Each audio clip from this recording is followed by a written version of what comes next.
Good evening. Welcome into a not very warm workshop on a Hello. that's a new snack. What sort of snack? What sort have you got? Didn't know you did snakes. Ah, is it all juice and cuddly, or is it a snake? Really? They don't exist, don't. A hognose snake. Not heard of one of those. What do? I've just noticed my screen's not on. Silly boy. What does a hognose snake look like? Let me get my screen on. Let's do that.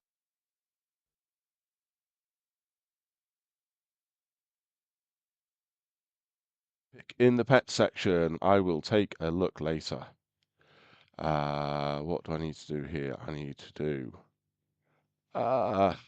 brain.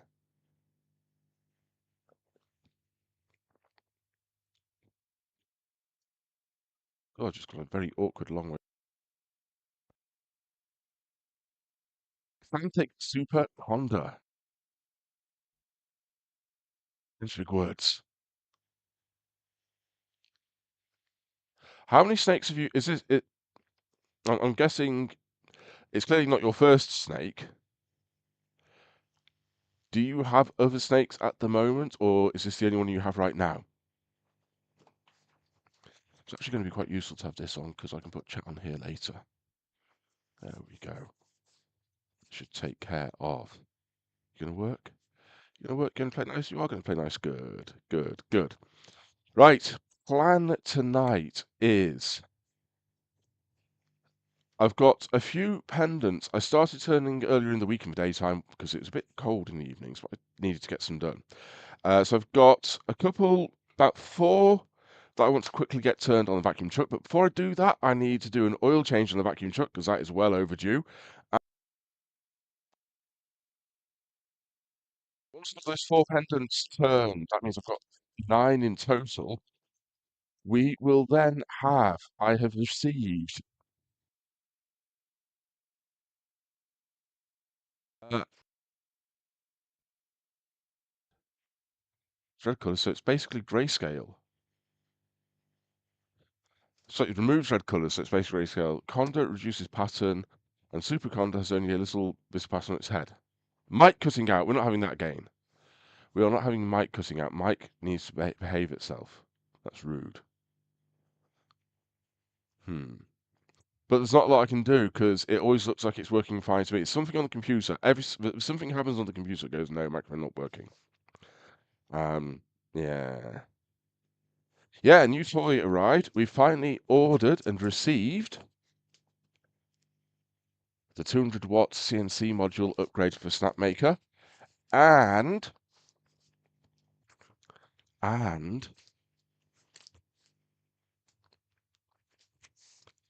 the quick swaps kit. This actually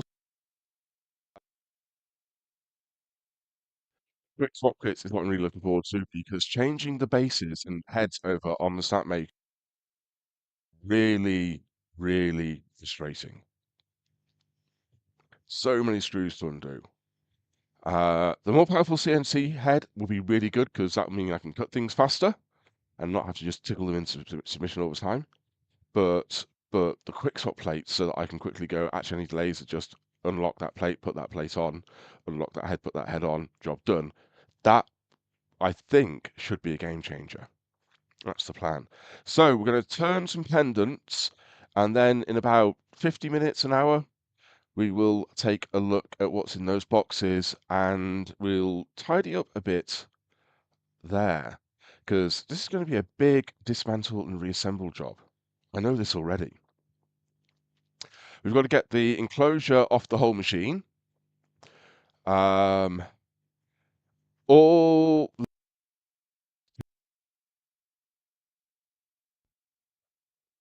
the base needs to come off so that can go on. Needs to go onto the base carrier. All the bases get their own transfer plate. It's going to be a lot of swapping over, but I might have some help with that. I might have a chief instruction reader. Maybe. It's not a given, it's not guaranteed, but there might be a friendly reader of instructions to help.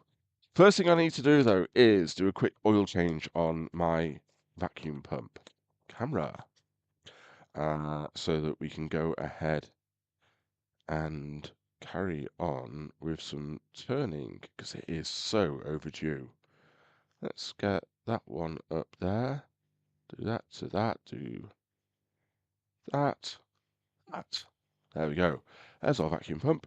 We're going to do, that's my waste oil bottle. I'm not going to try and put straight in there. That would be impressive if we could get that to line up. I'm going to put it into a tub and then transfer it to the waste oil bottle. Oh, fun tasks. So get the right. This is actually not that difficult a job. It's just annoying to have to do it. And you never find the right Allen key first time round. So bung comes out here. Try and keep that on the Allen key so we don't lose it in the oil as it drips. I've left the cap on the top so hopefully the oil won't gush out too quickly. There we go.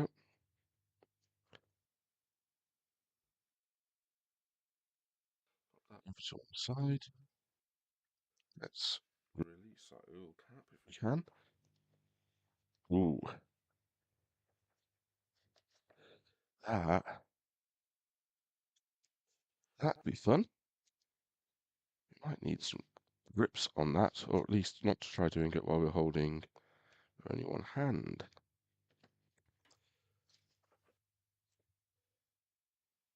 Right, where's me grips for this? I've got them somewhere for doing me bottles.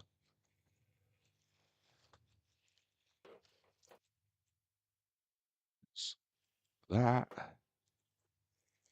If I leave that like that, I can get a handle grip thing from one of these drawers. We'll see if we can get that lid off. So I can't get that lid off, I can't put more oil into it, and then we're really stuffed. That would not be good. Let's grab one of these.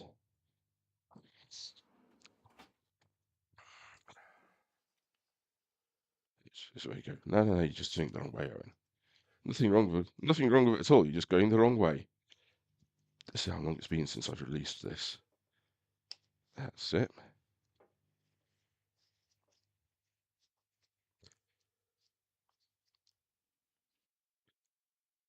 Make sure that's all drained.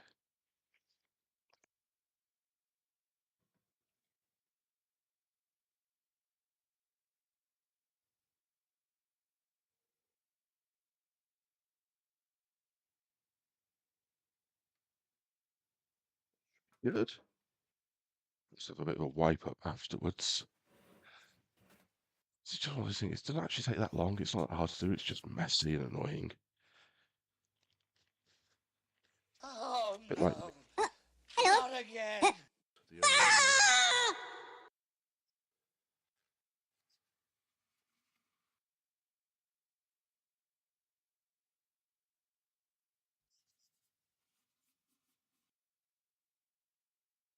yeah.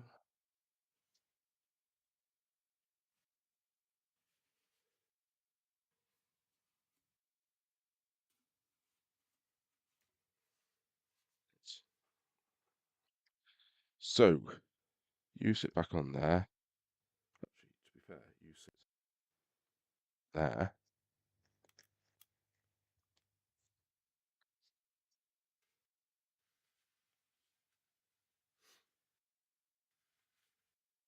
It is so overdue.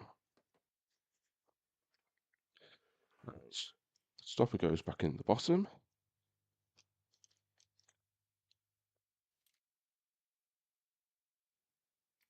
Look that up.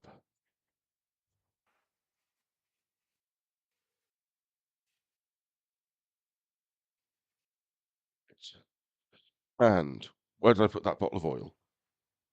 Uh, hmm.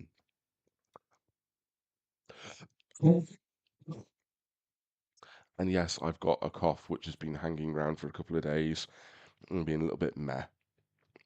But it's fine. We've got a heater on. It's all good. Where did I put the bottle of oil that I had in my hand 5 seconds ago? I mean, I've got oil. I weight it around and everything.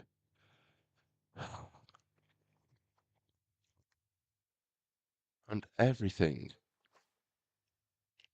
This is the only stream from the workshop this week because tomorrow I'm heading off for a weekend-long 3-day event. But I'm getting there tomorrow, so 'cause it's a really early setup on Friday. It's like 7:30 set. It's about a 2-hour drive to Nottingham from here. And it's 7:30 set up Friday morning for a 10 o'clock start.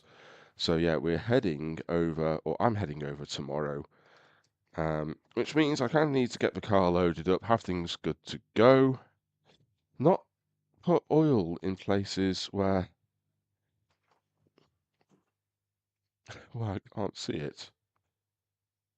The bottle was there. You literally saw me with a bottle in my hand. How does this work? New experience. What have you? It's not this. This is the waste oil bottle. While I pause and wonder what I've done in the actual bottle, I'm going to tip the waste oil into the waste oil bottle.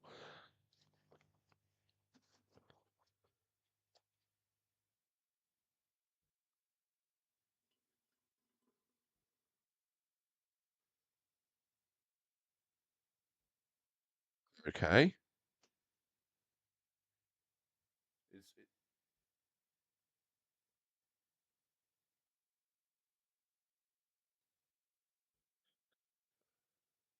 Competitive team quiz. I get. As Legionnaire. Where does the Legionnaire bit come into this? That's thrown.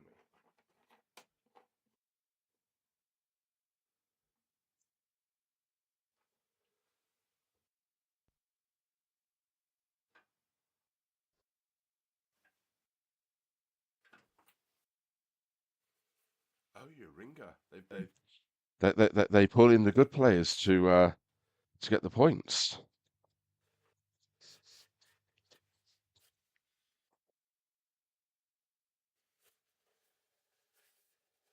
My dad used to regularly do pub quizzes. Pub quiz is a big thing in some.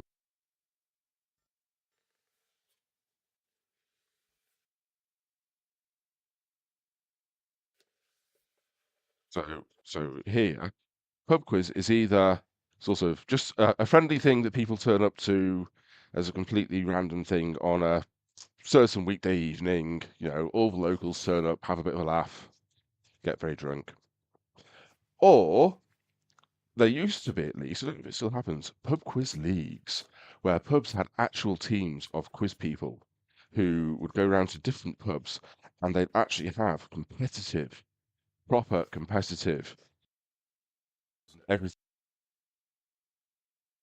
It's greece.com.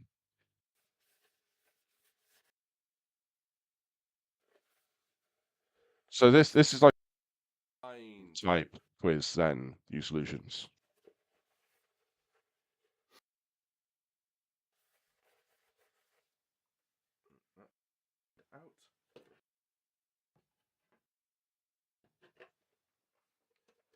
Pub quizzes are always a big pub quizzes in real person, where you definitely have some random and weird rounds going on.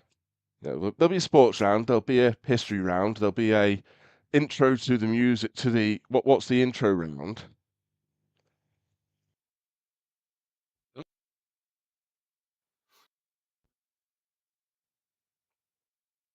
I think part of what makes them a good laugh is that people don't take it too seriously. Apart from that one team which takes it very seriously and always wins, and they get like 10 pints of beer as a prize.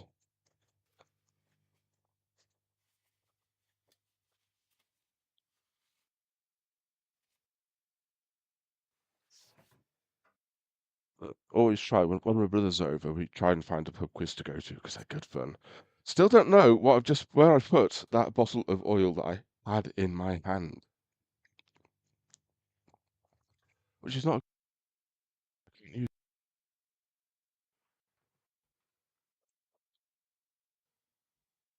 did good. 6th place out of 29. That's good. That's 11th in the season. That's still doing good.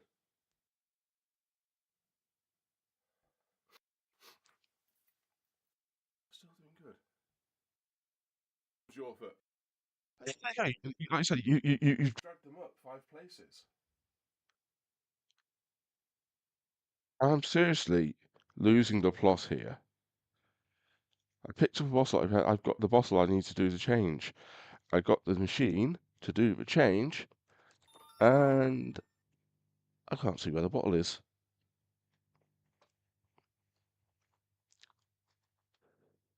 Totally losing the plot.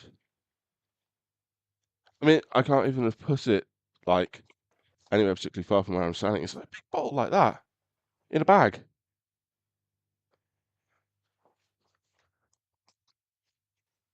Ah. On the pillar drill. There it is. It's hiding on the pillar drill. Rude it. I thought. All right, let's get this filled up. Then we can put it back.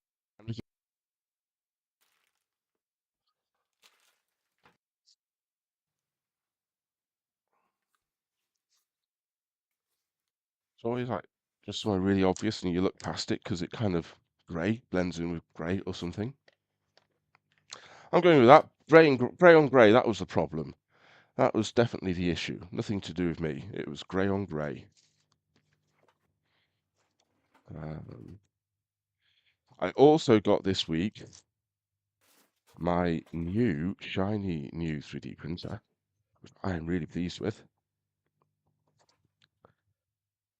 I'm actually really looking for. People have said, "Oh, yeah, get it because you can do the automatic swap of colours." So when one reel runs out, it goes on to the next reel, which will be really useful, absolutely.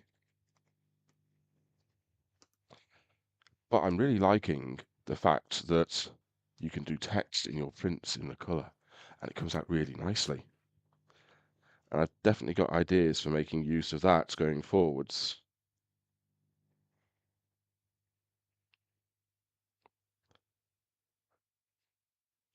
So I've already printed some collet trays to store my ER20 and ER32 collets.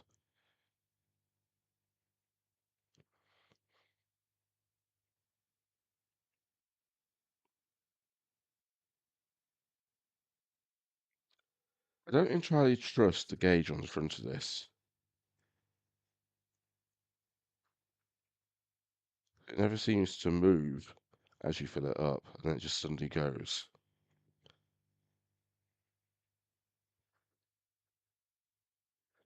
But without doing lots of color changes on the 3D printer, you can do one layer which has the text written in it in one color, and then the remainder of that layer is done in the other color, and the rest of the print's done in the other color, and it actually creates a really nice text effects on the front layer. So I'm quite solidly considering redoing all my price signs as 3D printed. Use like a white text and a different color for the rest of the sign, little stand-up signs. And judging by the box that I've printed for the ER20 collets, I think it has the potential to be really quite effective. It might, though, possibly need me to use a 0.2mm nozzle to get the text definition I'd really like out of it, which will cause a slower print. It's looking good. Put the cap back on that.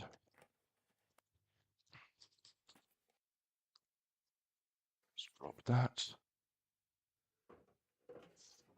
into there. Still got some in for another time. Let's hook this back together. I'll put the cap in.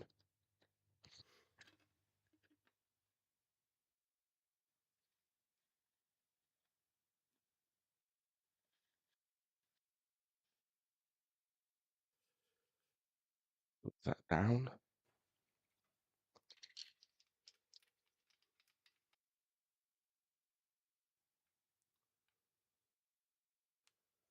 Right. That should be good to run now and be a bit happier.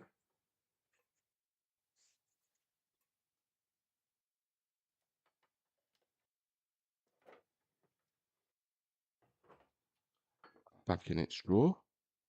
It fits in the 40 wide, no, 20 wide, like drink straw, pull out drawer from the kitchen cabinet so nicely. And let's see what we can do with our positions here. So just bring you back there. Let's move that camera over onto here, like so.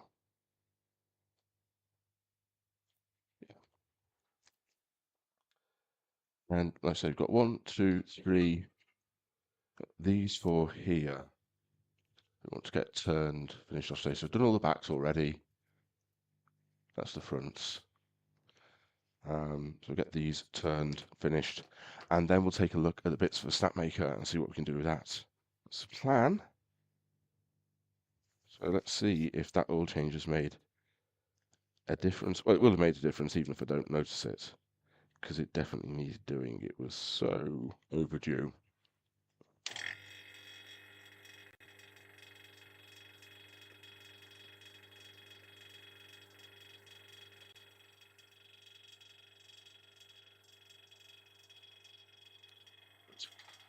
That loaded on. Let's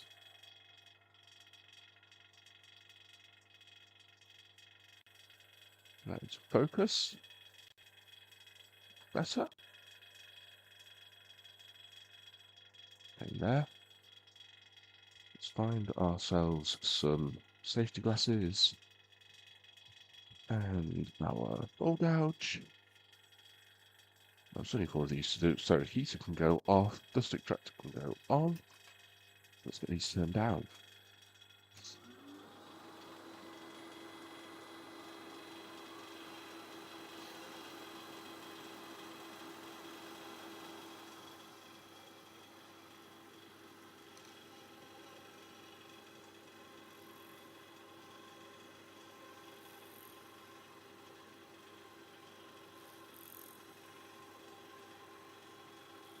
With the start of the cuts where you've got uneven edges, you need to be really careful.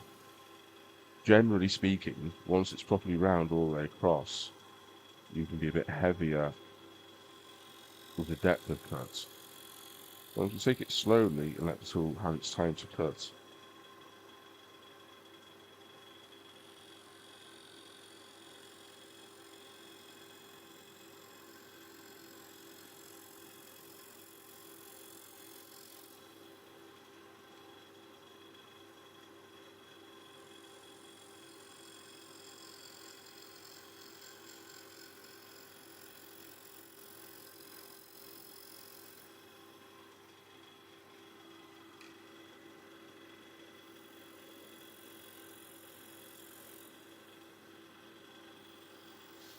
The actual wood isn't turning that fast. It might be turning at 2,500 RPM, but it's very small, so the surface speed is still not particularly high.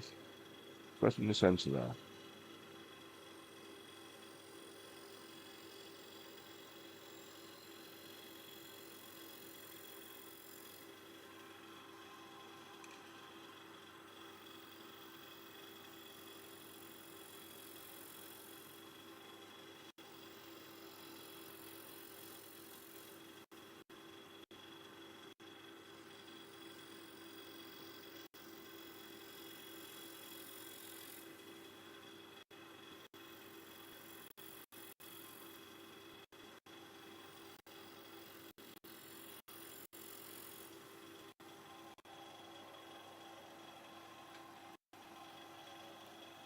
Those edges taken care of. Let's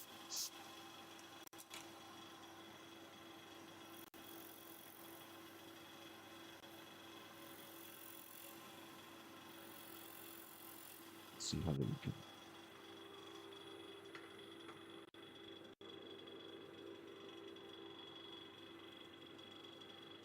I was looking at read that's happening with these ones. One of the others did this as well. That edge, the black layer at the back was too thick. So that's pulled right through. I'm not happy with that at all. That's too much. Tiny little black rim is one thing. Big chunking black rim like that, definitely don't like it. That's not good.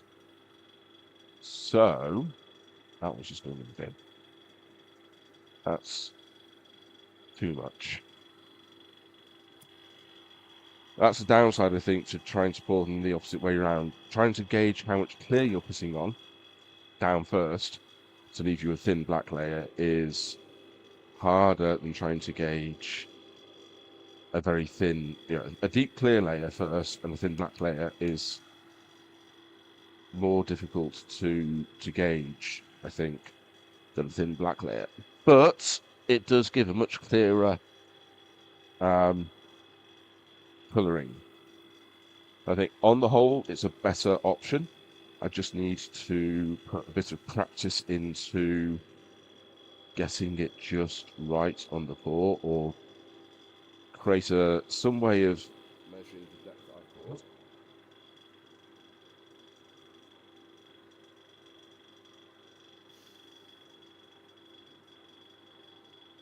So I'm not guessing as to how deep the pour's gone. So I basically know how thick the wood blanks are. So I kind of know if I've got an 8mm blank, I want to pour 6mm depth of resin and then leave 2mm depth for the black to go on the back, ideally.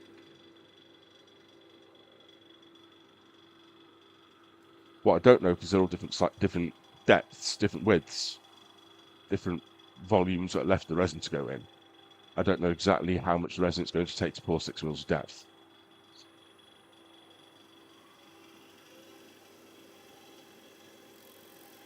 But 2 out of 7 of those isn't terrible. Failing isn't terrible for the first time doing it that way around. But I do now know I need to be a bit more careful about judging exactly how clean the resin I poured first of all.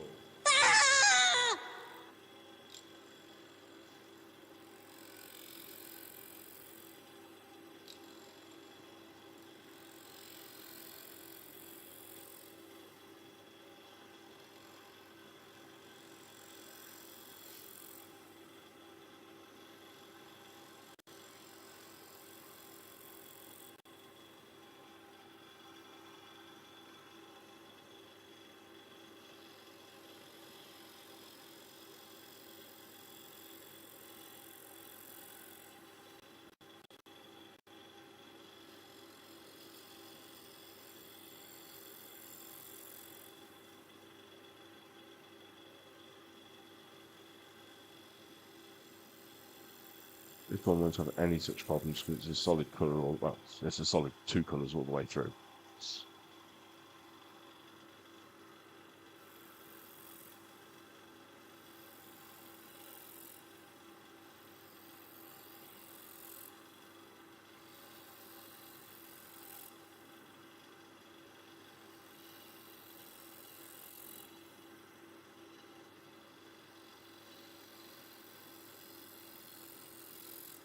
I think the hardest part when we get to the snapmaker, not the hardest part, the big part is going to be clearing all the junk off the top of it before I can take the case off. And then finding somewhere I can actually put the enclosure. I think they don't plan these things around being squeezed into not very large workspaces. They kind of always go, oh yeah, they've got a massive workspace. I can just find another table to put this stuff on while they disassemble it. It'll be fine. No, that's literally going to have to be balanced precariously on the floor somewhere in order to remove it from the machine. The machine itself only just fits on the worktops it's resting on. And we probably need to work on the far side of it as well as the near side, so that's going to have to be rotated somewhat precariously in order to access it. It's, yeah. It's going to be a definite demonstration of the difference between theory and practice. In theory, you get a big workbench. You lay it all out. You take the case off, you put it next to it on the workbench because your workbench is that big. You walk around the outside to do all your bits and pieces because you've got space to do that.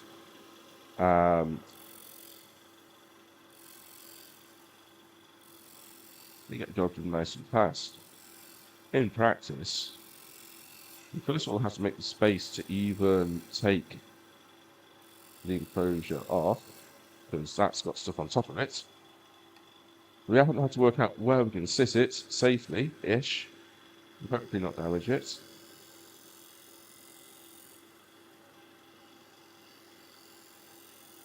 I'm actually slightly dreading the whole process of doing this upgrade.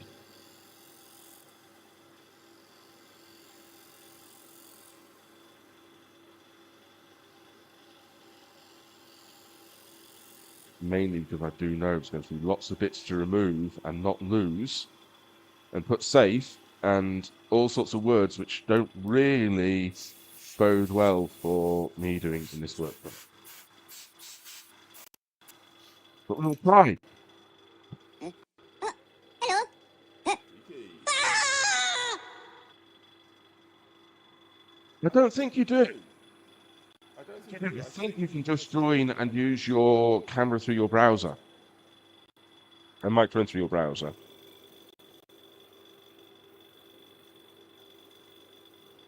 Freaky has been saying for a while he's desperate to be a chief instruction reader.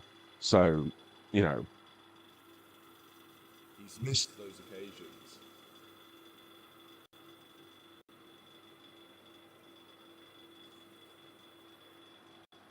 Haha.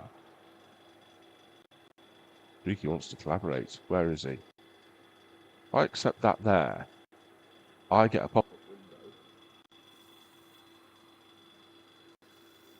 See if this works. It's loading something. It's thinking about it.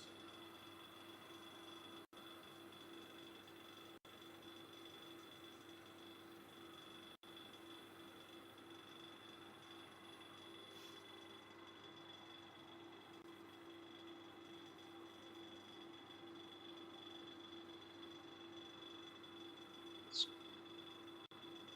just got a blank rotating thinking about it screen at the moment.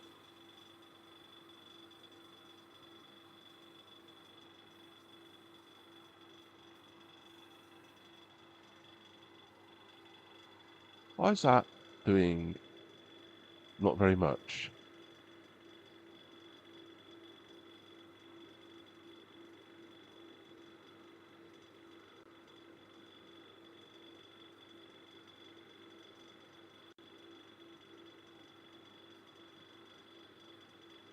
That's weird. I mean, so you've got open invite to join anyway. That should work. Let me go into that screen there. Open there. Oh, it says I'm already using Stream Together with you.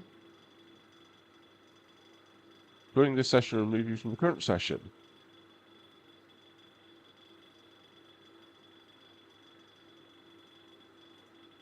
I'm going to go leave and join current session.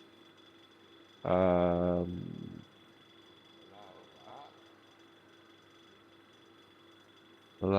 that.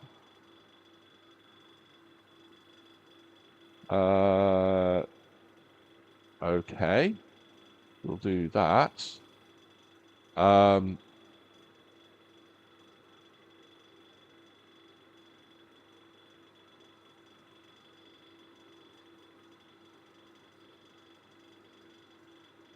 Do that. But why is that now not? Let me see if I can get this docked so I can see things together.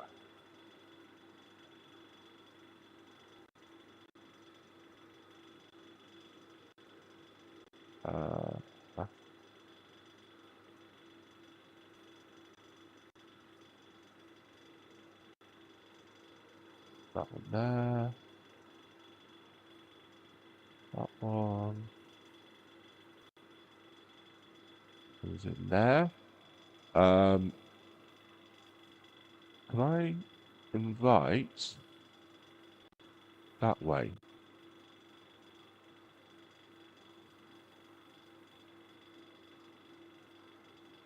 Send an invite.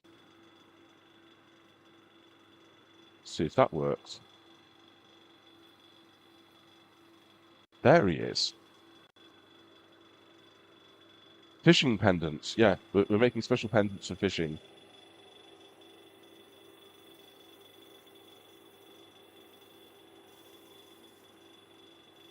Right, so I can see a freaky logo, and it looks like he's saying stuff, but I don't have any audio from that screen for some reason.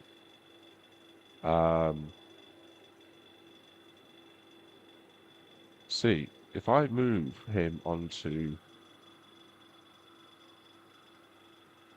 go there, does this work?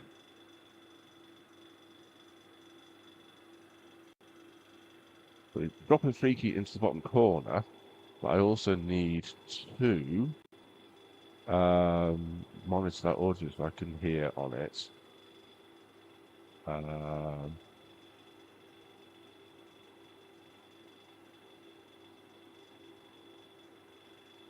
Well, that's not actually saying there's any sound on there at all. That's saying... Now you should be able to hear me. Oh, there he is. There I am. Very quiet. And this camera. Let's go. Make him a bit louder.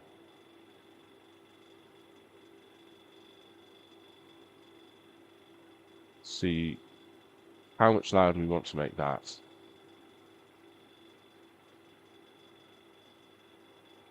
Give him a 5 decibel boost. Make him really loud. Only problem is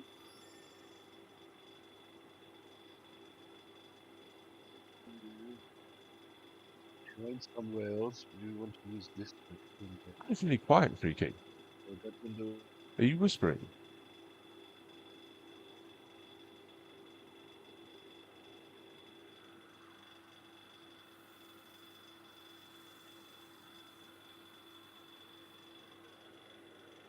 Weird, how come it just stops on sound?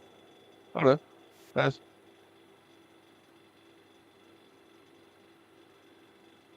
Hello. We have a guest. We have a freaky guest.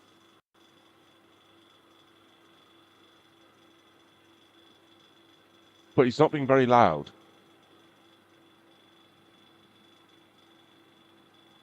I'm not sure what's going on there because every so often I hear sound coming through, but not all the time. So I'm not quite sure what's happening on that.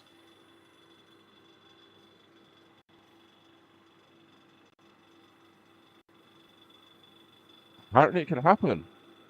I mean, it looks Microphone. like he's saying things, but that might be just him getting feedback from me saying things. Not again.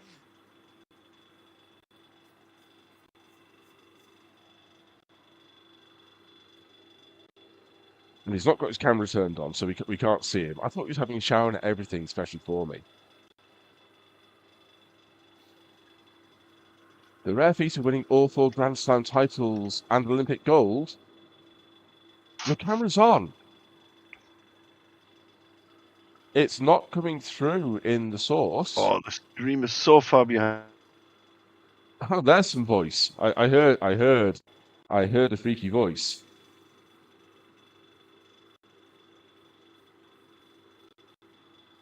In the distance.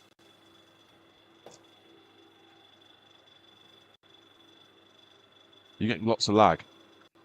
You should be able to, Freaky, hear me through the browser, through the stream together thing, as well as hearing me through the stream, I think. I think that's how it works. Oh, I'll tell you what I've not done.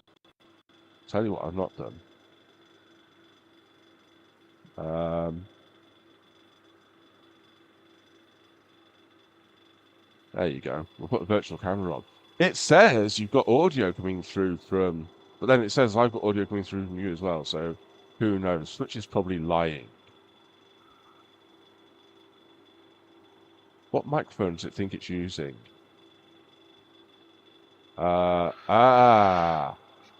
Let's put you on that microphone instead. You can probably hear me better on the other thing now, which is on my main microphone. But I still can't hear much coming from you. I hear the occasional word from you. So, okay, now I can see you. We can hear you now, but we still can't see you. Oh, I heard myself. Perfect. Yeah, but I still can't see you. I've still got no camera from you. This is the first time we've used Stream together, we'll just say. I've given him extra oomph so he can go on a full rant later about my inefficiencies in storing bits and pieces and moving things around and needing a crime scene cleanup team and everything.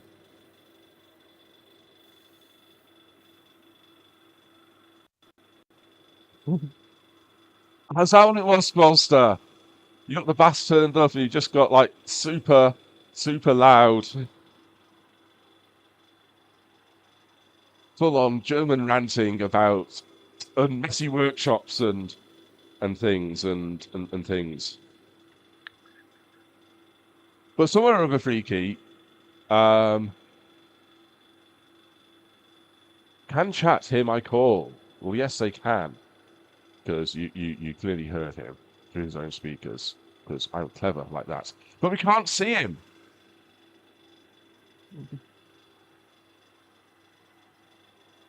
See, that's the problem. Freaky's place is actually quite tidy and organised, so he's not even being slightly hypocritical commenting on my space, which is completely unfair.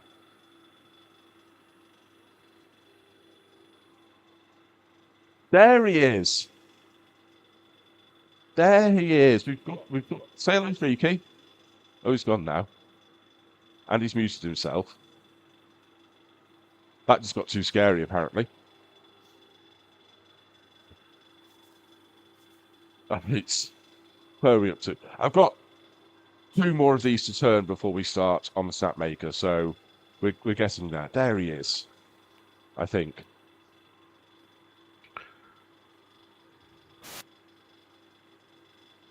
Almost. You got the camera working, but it's the microphone now playing up.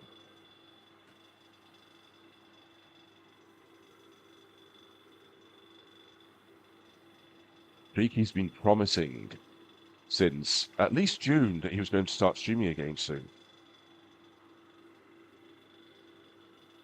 So this is easing him back in gently, or something like that, I think.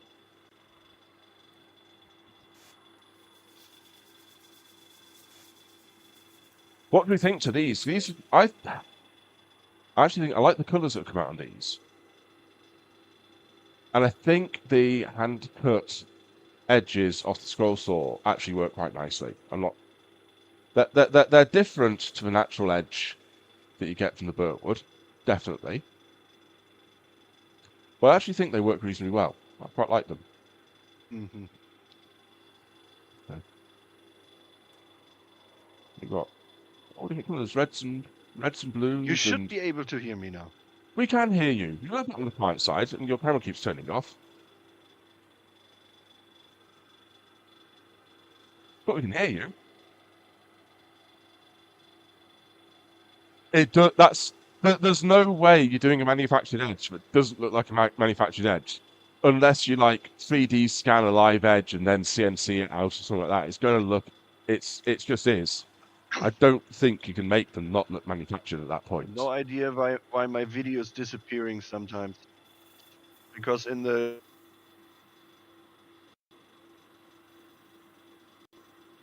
video and the audio both just keep cutting out on it. True. The wood grain would give it away, wouldn't it? I mean, I certainly know that I could give you the browser source, if that helps. Well, I've got my own. I've got my own browser source Okay. because you're connected into my invite, aren't you? So you're.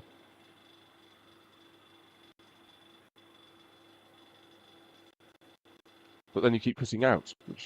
But it's your connection to the.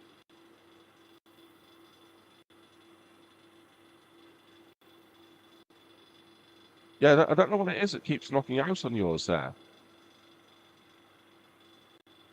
It's like we even get a little freaky No output idea. on it in the corner. Is it try? But it's your connection to the Twitch stream together that seems to be dropping.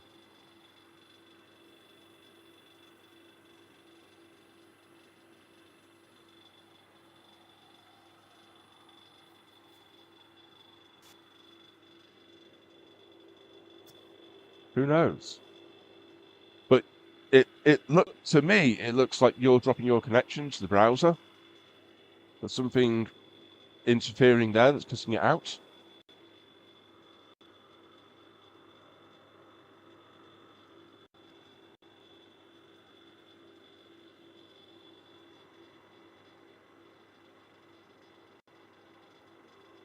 But I think the way it's meant to work is we both get browser sources so that we can include each other's streams if we're both streaming. So I can include your content coming into my stream, you can include mine going into your stream, and it's all magic. So I've got my video obviously going in as a OBS virtual camera. That's what's going into Stream Together, so that you can see me there, Freaky. And my microphone's going directly in so you can hear me there. But then I get your video source from my browser source. So I could add like Squallster as well, and then we'd have you two side by side automatically on the source. Or I could even get really confusing and do this and put me on as well. And then look, we get me next to you. How confusing is that? You get a double whammy, and then Freaky did. It's too confusing for it. That's what it is. Twitch is not as clever as it likes to think it is. That is streams. Look, how's that for a little delay?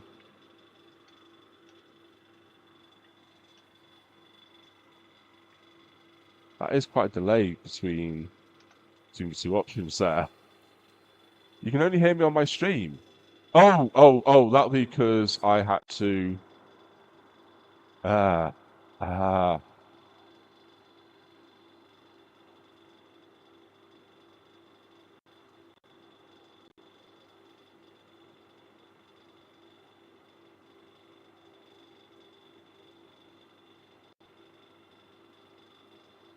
Okay.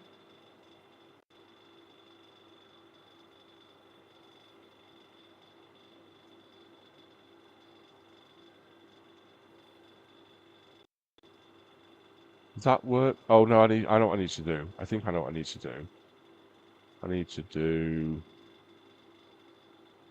maybe that.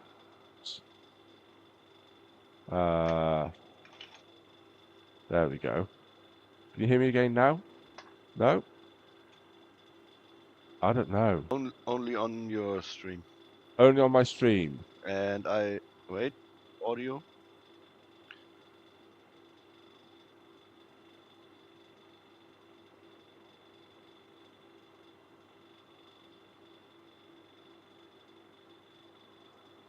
I clearly shouldn't have tried adding my camera into the output, because that seems to have messed things up.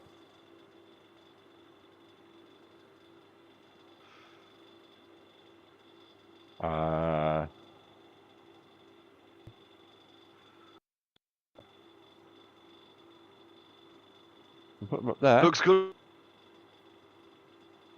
Looks good, he says. I don't know why my audio's gone on the stream.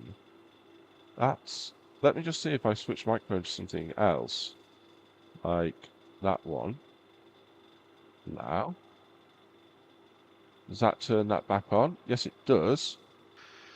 So now let's go back in the guest star window. You need to raise your volume, I guess. No, I need to switch the microphone back. So if I switch it back onto that one, then that should be okay now. Yeah, but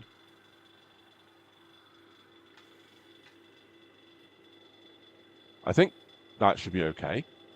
Yeah, because I've got the little microphone volume type thing which says I'm speaking, because I don't actually have a volume control in my guest star window that I can see. It's so confusing.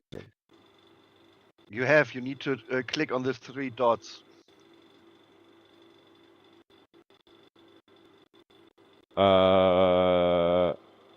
Which 3 dots? The ones over my video just gives me copy camera slot link. I've got a control for your guest volume, so I can make you extra loud.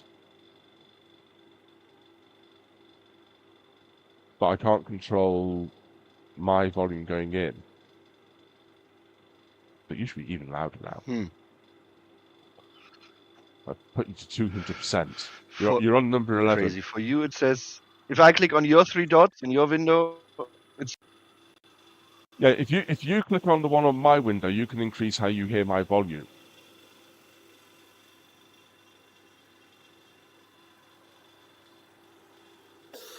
But then your camera keeps disappearing.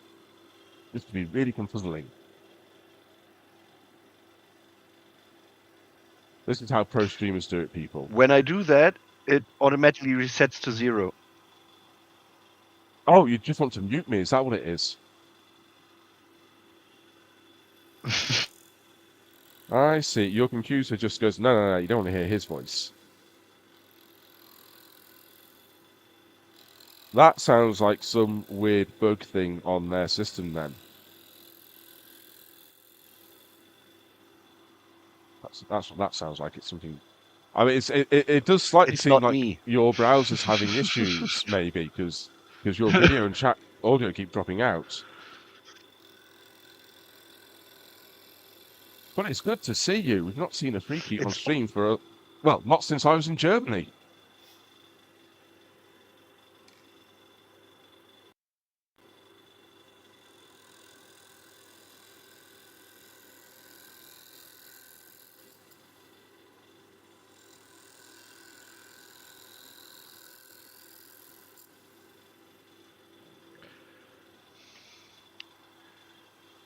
Are you using like an ancient version of Internet Explorer or something? This doesn't work.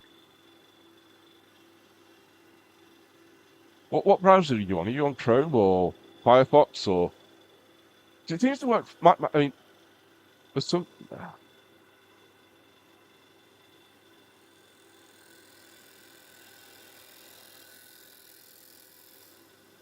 Needs to be some sort of browsery thing because Chrome. in Chrome. No, Freaky's here to read me instructions so that he can complain at me being incompetent at doing things. He's that's experience having done it for Boyd in the past, and he said he's not had the chance to help people with their projects recently, and he was feeling disappointed by. Good evening, SWK. It's definitely evening. Definitely evening. It's 9:15, 10:15 for Freaky. We're just trying to work out what's happening with Freaky trying to use guest star, stream together, whatever Twitch you're calling it today. Seems to keep dropping his video and things, and he reconnects and things. There's something. Maybe it's your internet connection is still not happy.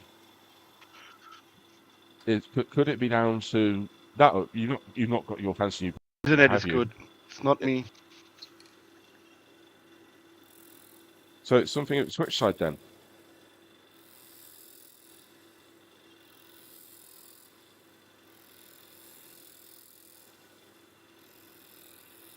If I've got you on.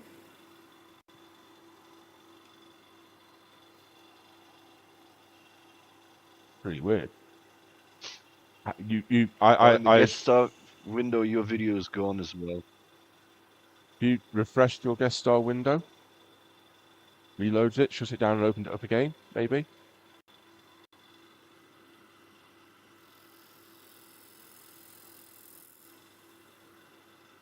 Ah, yeah.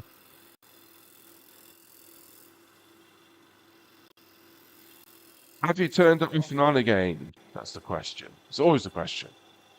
I'm surprised Squalster, being a professional IT person, hasn't already suggested that.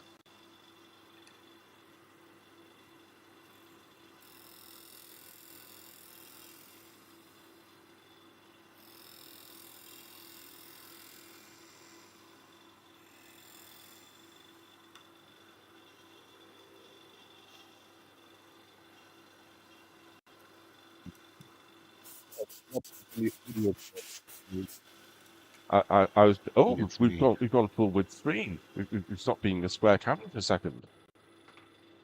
Got very fancy, almost. But Freaky's having a play of settings. This has got some. Oh, we've got a catching his hair out there from the cutting. That's what's going on there. It's not what we want.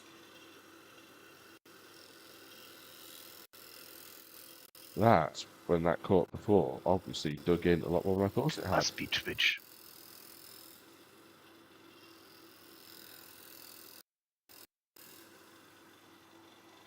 Well, you've gone full width screen. You're not letterboxed anymore. Pillar boxed even. But some settings have been tweaked. Still a little bit of tear out there.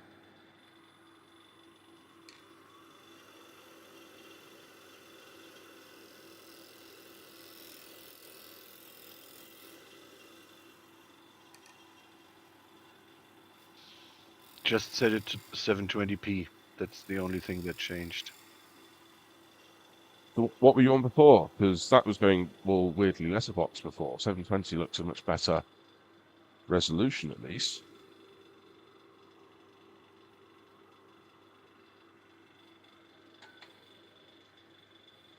But it still keeps dropping out.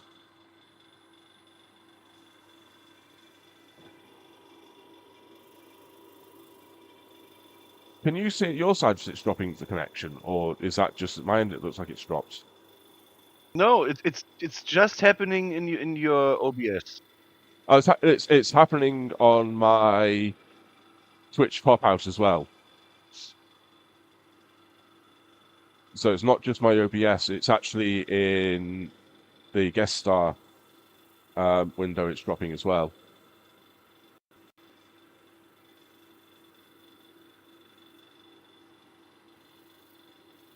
So if I swing, I always have to wait for my turn. In guest star, everything is running smoothly here for me. okay. So if I point that camera there and do this, change that one to that one. That's my guest star window that pops up. So it's not just the feed that's coming into OBS that's dropping, it's what's showing up in the guest star window. It'll work fine now. Now that we've got you on double camera.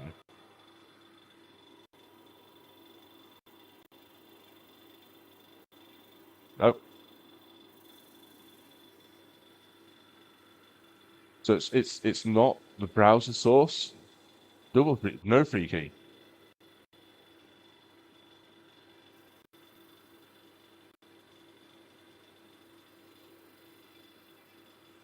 What's interesting though is actually your browser source comes up in OBS before you show up on the guest star window. But it's definitely the stream coming from Twitch that's the problem. Which is annoying because actually, apart from the most important bit not working, apart from that, we have a 3D free key. We could do. Yeah, apart from the most important bit of it just not working, this is actually a lot easier to use than any of the other systems I've tried using before for bringing people onto stream. But it clearly clearly isn't as simple as Twitch likes to say it is.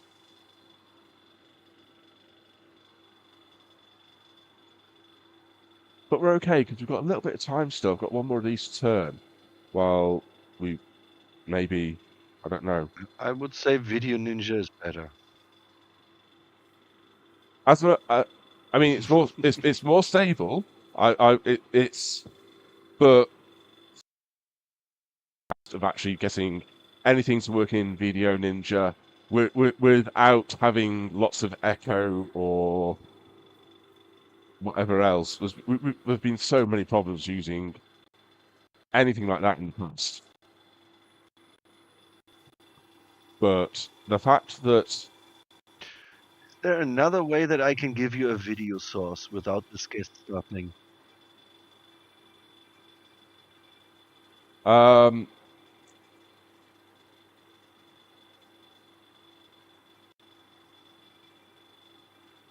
mean, apart from the fact I've not got a screen capture for Discord set up, we could do a Discord call. I'd need to do a little bit of setup for that. Go old school, screen capture Discord.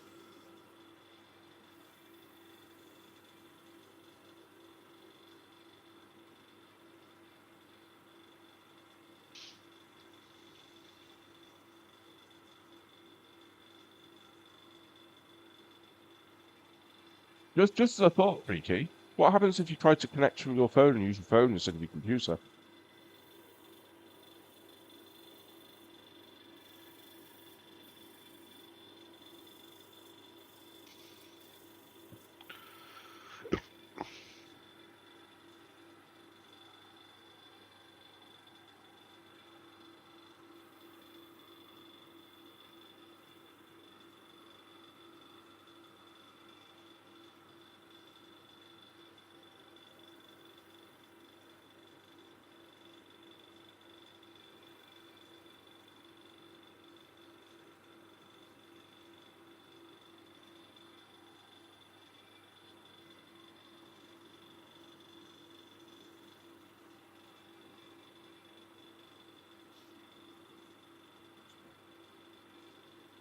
See if we get a Freaky come up on the phone.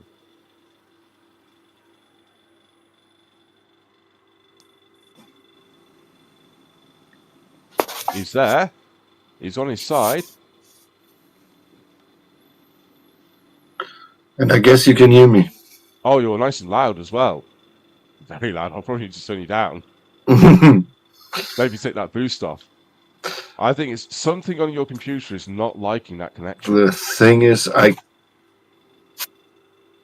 I mean, it says on the phone, it says beta version and not on the PC, but Yeah, but I mean, that's already I'm significantly not sure. more stable than the computer. Wow, I'm loud. You're very loud. Let me increase your volume here. Because... Ooh. I only get the volume control if... There we go. It's turned you back down to 100%. Can't give you a horizontal view. It's. Oh wait, maybe. Ah, I can. It works. There we go. Horizontal Freaky. View straight up his nose.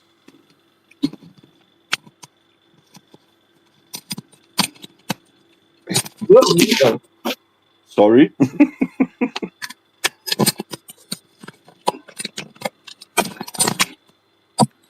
Pro streamer. That's what we got there. Pro streamer. This is very loud for you, I know. No, it's fine. It's not too. It's not actually horribly Oh, loud. okay. Well, I don't think it is. There's probably somebody else with Yeah, for me it headphones is. on and everything going, wow, so loud, so loud. So now you see, now we can go put you in a corner. And we, So now I don't need the microphone anymore. There we go. Just put you with another source, like everything else. I like. See, this is what I like about doing this now, that But we can. still, I can only hear you over the browser over the stream. That's weird. You should in theory. Yeah. I mean, it works. It's okay. Yeah. Still got one more of these to do. One more of these to do. It's and just then that I hear what I say, but we've got the doesn't matter. boxes to open. We've got boxes, Streaky. We've got 2 boxes. And I've been good. I've not even opened them yet. They arrived. 2 boxes. Okay, wait. They arrived this morning. Snapmaker. Let me prepare.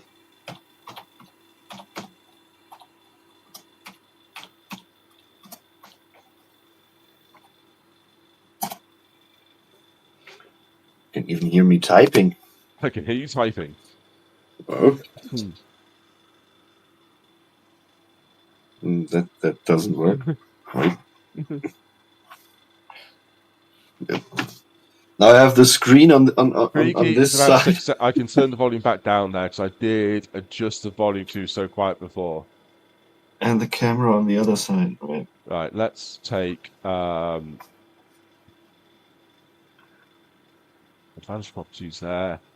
6 dB. That's not so much. I mean, it's interesting you say 6 decibels because he's actually got a 5.5 decibel gain on his microphone. Although I've got a 5 decibel gain on mine.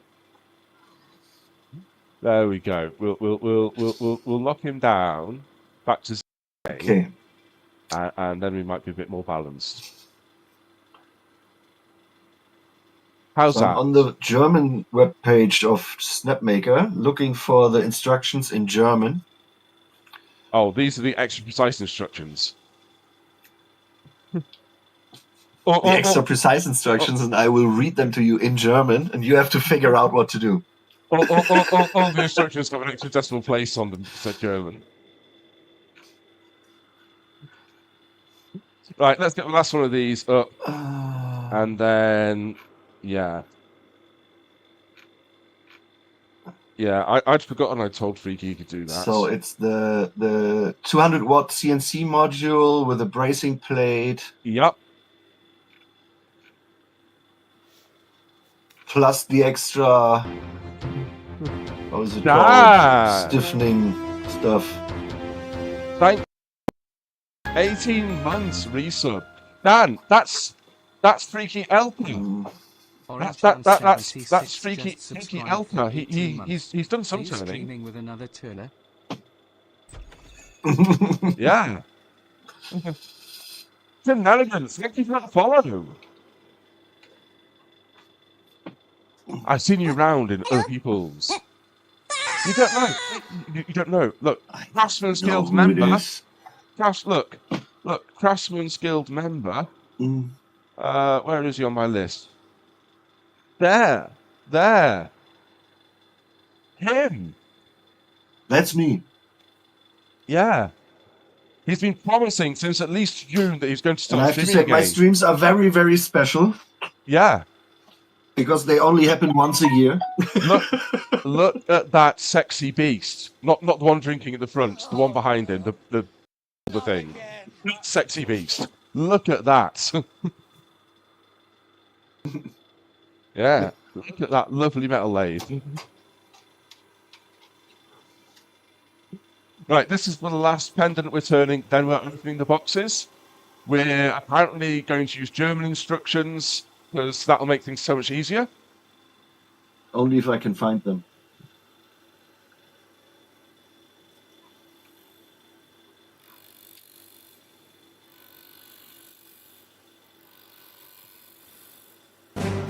I think you can pull down if I make a scooter. Just speaking German with Does it work passion. for me? No.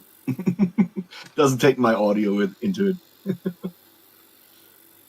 doesn't take my audio into account either, it just looks at what chat says. Very nice if you could feed it, because obviously I've got auto subs, so it'd be really good if you could feed that subtitle file into Baby Skew as well, and then you could call me. No, actually, that'd be a really bad idea.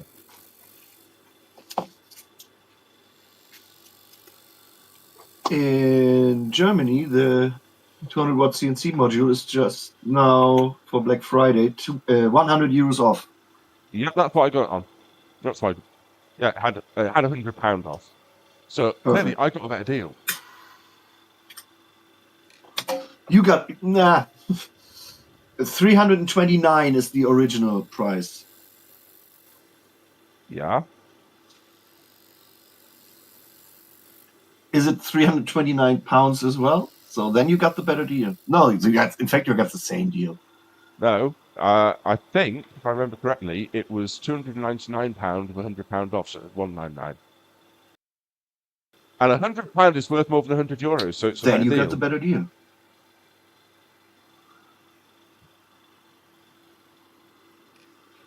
Which is unusual, actually, because quite often they shackles on deals.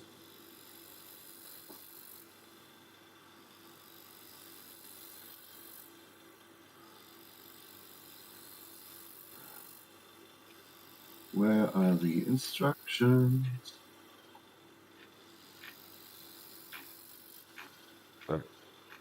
Canada? Mexico?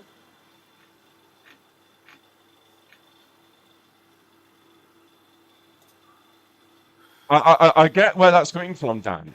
But it seems such a weird thing for someone who lives on a small island where you basically need a passport to go anywhere. It just seems so unintuitive that there's people who can travel like entire continents without a passport at all. Like him down there as well. Because even before Brexit, we were never part of Schengen, so we still needed a passport to travel, even though we had an absolute right to move and live and work across Europe. We still The required a difference passport to here do is, it. I think passport for us is different. We have that what we call passport is our ID card. And Yeah, then but for that some wouldn't- countries, we need a travel passport. That's a different thing. Yeah, you would need a travel passport to come here, wouldn't you? It's popped off. Couldn't travel here on an ID card. I think right now I can still go with my normal ID card Okay. because that's what I used the last time. But the last time you came, was that just before or just America Central. after everything had gone through? Oh, good question. As if it was still.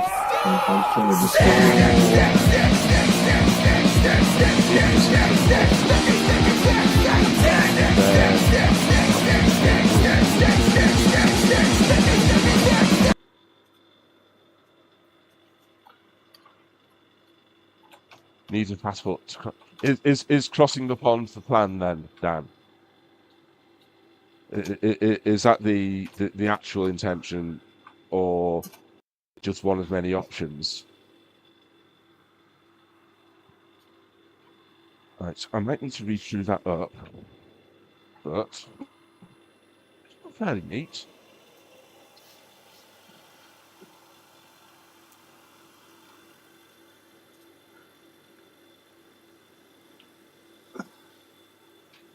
I mean, in terms of going somewhere different, you really want to be going to a non-English speaking country for it to be like really different. Mexico. Yeah, exactly. Germany. You get the doors which are not exits. Or Germany. And you get the spaces by the exits of the car park which are not for parking. Not Ausgang, not parking.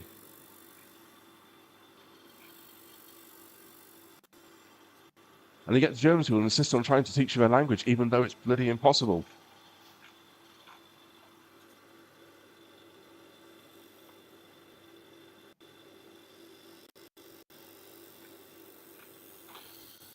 Why is it only If you go to France, you'll just get everyone saying, it's okay, I speak English. quick start guide? Actually, ironically, Last time I looked it up, I found a PDF.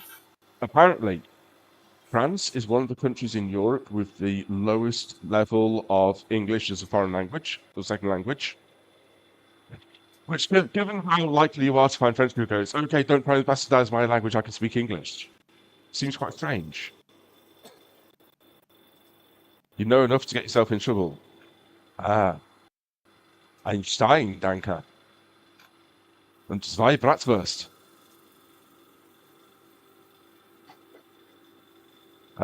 You'll be fine at that point.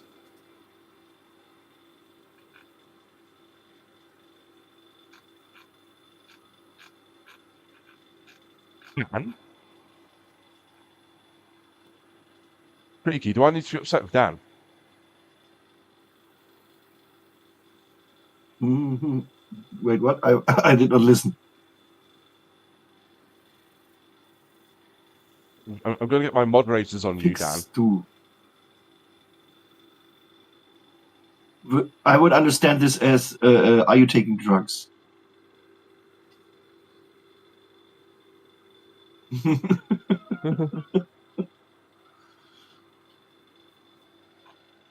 With a needle. That's fixing. I'm taking. Are you on drugs? Right, okay.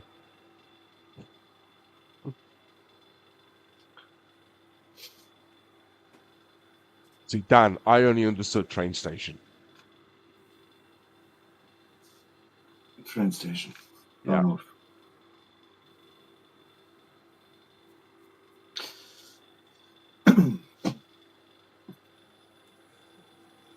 After thought, fair enough. You will probably get back to us in a complete mess of me not finding anything, getting very frustrated, and Freaky shouting at me. Ah, it's 20 to 10 already. I can only find the wiki, and the wiki is stupid. See, one of the things with Snapmaker, actually, of all the machines I've ever had, they have the nicest looking instruction manuals. I'm not going as far as saying they're good instruction manuals, but they're the nicest looking. And they don't have them online. Right. Because without spoiling anything, let me shut that drawer, and open that one. Look. Right. Which one of these is the nicer looking instruction manual? It's weird brag. It's just a nicer looking instruction manual. Let's move that one to that one. A Freaky and Owen stream. Right, let's not have so much Freaky up there. You have too much of a good thing. Right, look. Look, we've got to do Walt manual. Yeah? Does that look like a nice manual? Nah. We've got vacuum pump manuals. Look, yeah. We've got a friend manual. It's a bit boring. We've got a Dremel manual. See, that's a bit plain white paper book. Look, just cheap paper. And look at this. Look at this sexy beast.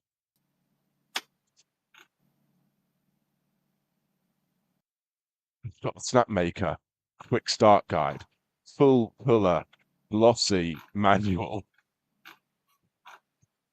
As manuals go, Not available as a PDF. That's because they spent all the money on making that beautiful book. Look at that.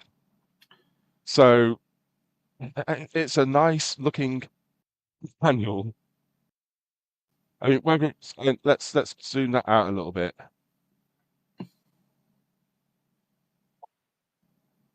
Look at that. Look, it's even got fancy shiny writing on it. Look at, so that's the main setup manual. So is that the Snapmaker 2.0 or the Artisan? 2.0. Look, how good is that for a manual?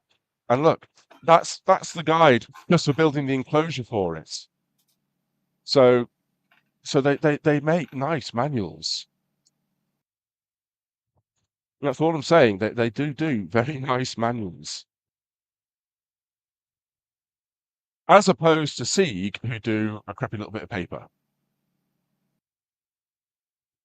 Half of which is out of date before they print it and have to put an addendum in.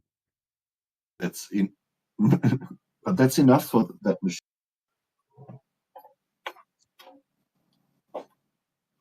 So it'll be interesting to see what those boxes have got in them in terms of fancy manuals. Right, let's get this sanded off. Probably already done this and then started talking and lost track of where I was up to. It's okay. We'll do it again. Because then I can quickly buff polish So these. the instructions start with updating the firmware. Updating the firmware will be part of it. It's an interwebs connected device. So updating firmware is fine. Interwebs. Instructions start with actually step 1 of the instructions is going to be clean all the crap off the top of your enclosure. Because I already know. Before you start, failure to observe the instructions may lead to damage to the product or personal injury. Okay, that's why we've got you here. That is why we've got you here. RT, I'm doing well. Look, we've not seen him on stream for so long. What are you doing, RT? Oh, RT. I got the new toy as well. Not just the one we're looking at tonight.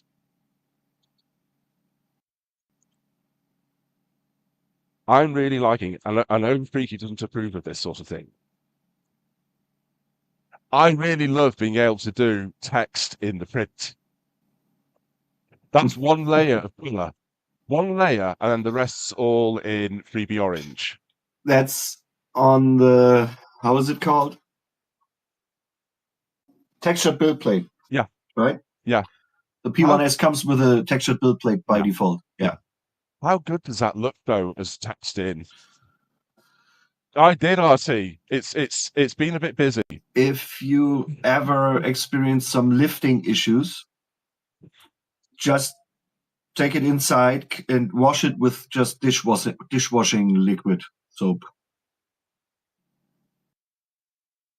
It's also busy right now. It's not going to load up. It's only got like it's only got the frame rate of like 1 picture per second on the camera. We are printing the boat with it came with a little like wind up motorboat. So that's sitting on the printer at the moment. So I'm a child, clearly.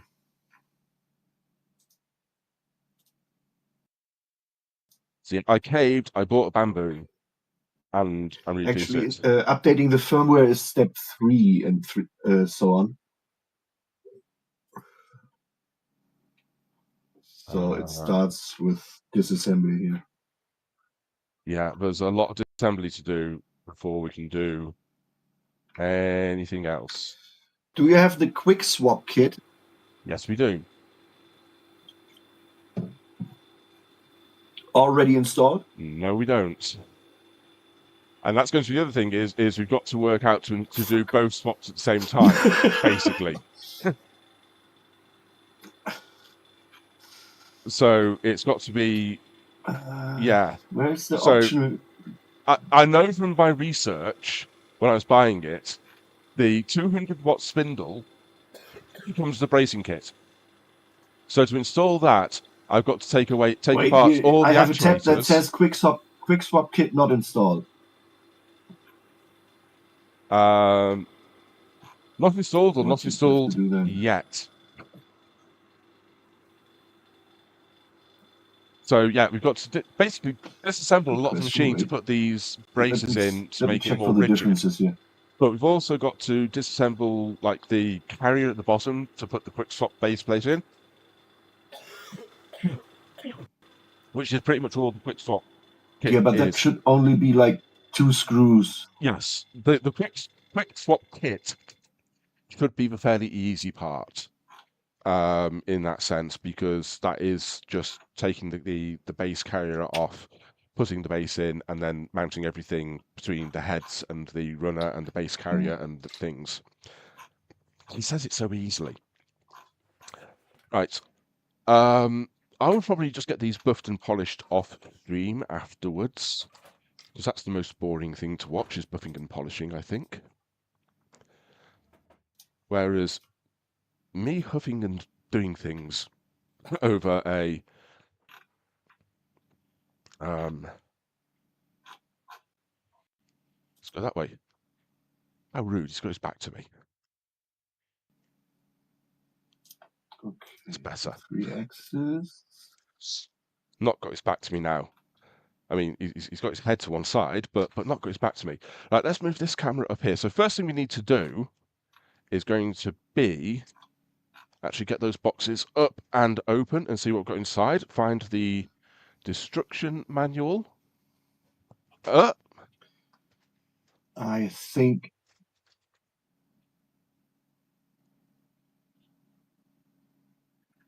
we can do the quick swap back plate together with the mounting plate for the motor. Yeah. That's step 2.5. So Because let's... everything else is disassembling the machine and putting the bracing brackets in there. go that way round there. We got a freaky on that side because he's facing away from everyone.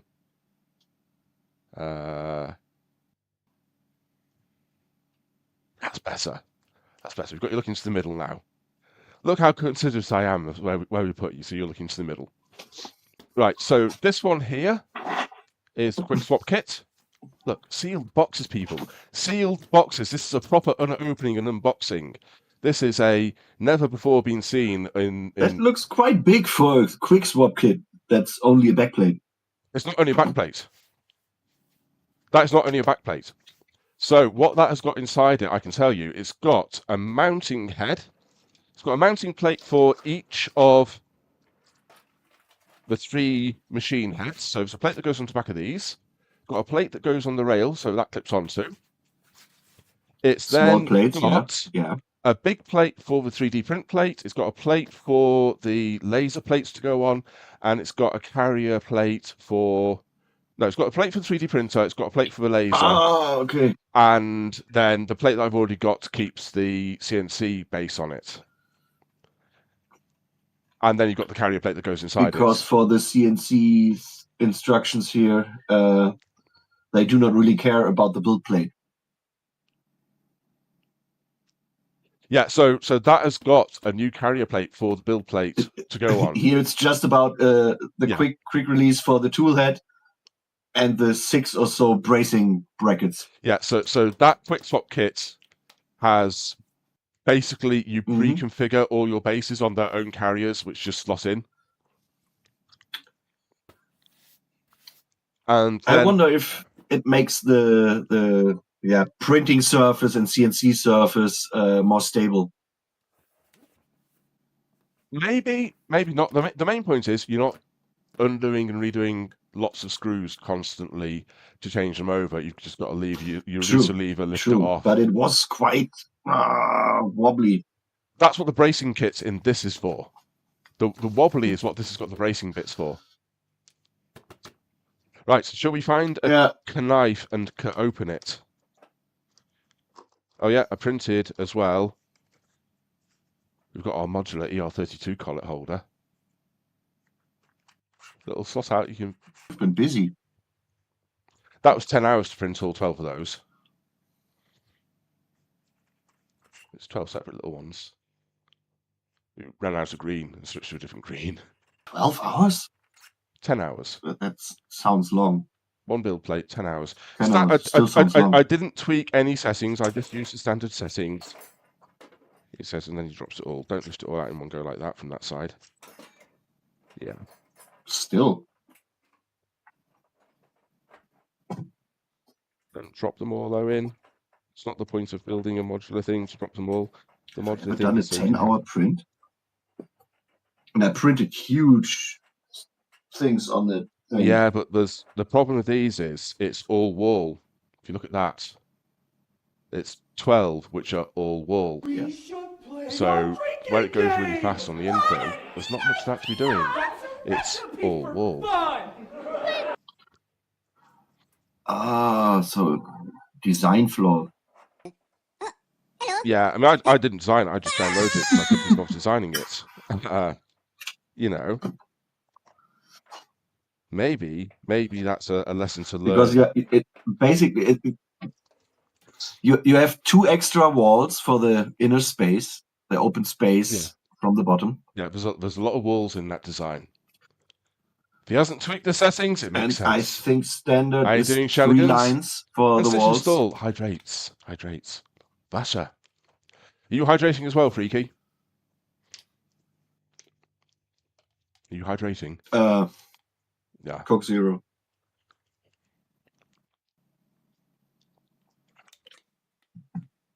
Fancy sparkling water. Shenanigans and Stitch and Soil. Good to see both of you. It's been a while.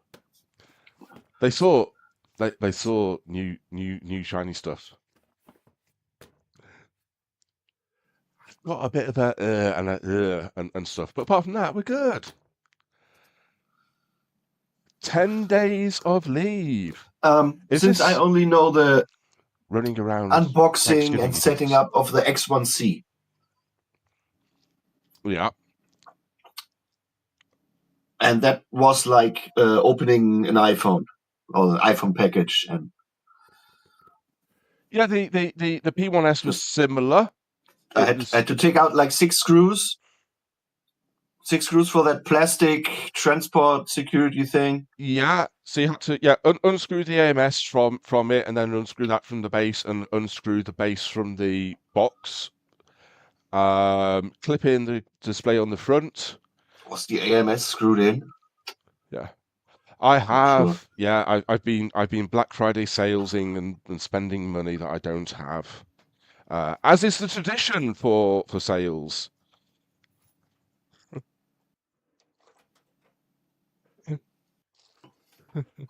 Oh god, no! On a snapmaker, that would have been really, really horribly slow. I didn't even slice it for snapmaker. No, Did you get scared when it did the self-calibration? No, because I knew it was going to be noisy. It makes a lot of noise. I have put the anti-vibration feet on, and it turns I read what it said about the anti-vibration feet, and they're actually about stopping the snapmaker from making other things vibrate. So the snapmaker doesn't stop it's not to make the snapmaker stay, not the snapmaker, the bamboo. It's not to make bamboo like dead steady, because the bamboo can cope with vibration. It's to stop the bamboo's head bouncing all over the place from making everything else around it shake. Which, depending on what surface you've got, that's the reason they say they do. They say it's there. Apparently, it's quite useful if you have even on ridiculous like speed. It was printers side by side and stuff like that. They say. okay. Let's see what we've got in here. This is the CNC kit. This is a 200-watt CNC kit. So That's the CNC kit. Okay. we've got the bracing kit for linear modules. So this stops them We being should quite start so with that, yeah. flexible. And we've got, that will be the CNC module, and we've got a small pack of gubbins. I'm going to be disappointed if there's not a fancy manual in here somewhere. Having said how nice their manuals are, if they don't have a fancy manual in this, it's going to be disappointing. Oh, you get an online tutorial. Should go with that version. That'll make it easier. Do you want to get Cindy down to come help? Okay, should I get my wife to read it to you in Chinese? Maybe not. So, bracing kit we've got. Look at how that. I do like. I mean, this is iPhone-like packaging, isn't it? M4 by 40. This is iPhone standard of packaging they've gone for on these. And we've got M4 by 22s. So those M4 by 22s are going to be the ones which hold the quick mount bracket to the linear rail. And those, there's a lot more of them, going to be the ones which hold the receiving brackets. For the bracing kit, you need M4 by 8 screws. Sorry, this is the bracing kit, isn't it? Not the... Yeah.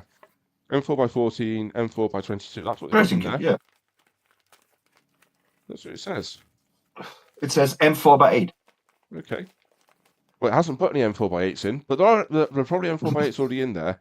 And oh, that's the splitter that you need for the power to the spindle, because the standard power on the Artisan on the 2 doesn't have enough power for the spindle. Right. So yeah, those are the braces which got basically they've got little wheels on them. That'll lock in somehow or other. Those run along it and it makes it less wibbly. But it does look like we have to go to Snapmaker, manual bracing kit, follow the instructions. That's why we've got a free key. He's our instruction master. I'm on Snapmaker 2, manual, and then bracing kit. It says read instructions on packaging. I just did. It said ask No, free I'm key. on. That's what they said. They said ask free key. Right, let's open up everything else first before we start dismantling and finding space. Owen, Yeah. the M4x22 screws are used for installing the 20-watt, 40-watt laser module. The M4x10 screws are used for installing the CNC carving platform. Okay. So they're the bits that go on the 2 base linear rails then. I guess all the other screws are the ones which are already on the rails holding things together. After all my saying about them having nice tutorials, it's all I like, have 2 no. different parts lists, and that's a bit crazy because none of them mention M4x8 screws. Port use, update firmware, and Luban's for latest version. And the first thing in the instruction is use M4x8 screws. So that's the 200 watt CNC module. Yeah. The one I've got in there at the moment is the CNC module. Physically, there's quite a difference on those in terms of size and shape. That's the last thing that gets done though, because that is literally just going to put one of the quick change plates on the back with M4x10.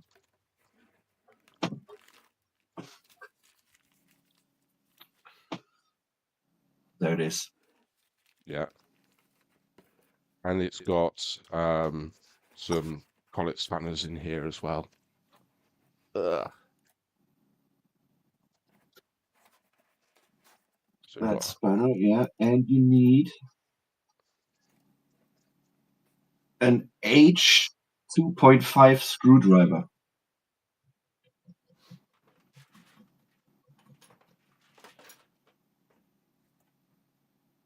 Oh no.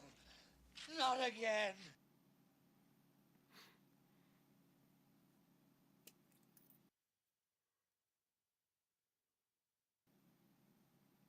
So I guess H is hex. 2.5 millimeters.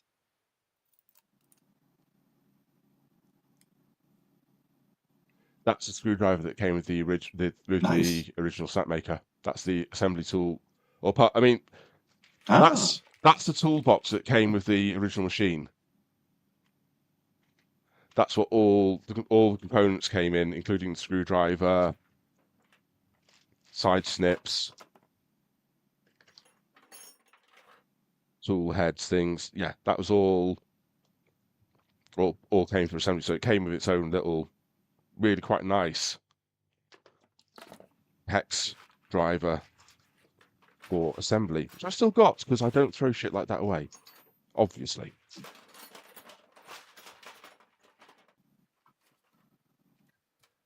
Right, so that's definitely the last thing that we need to look at, putting that on, because that's just mounting on the hex on the plate and connecting it up.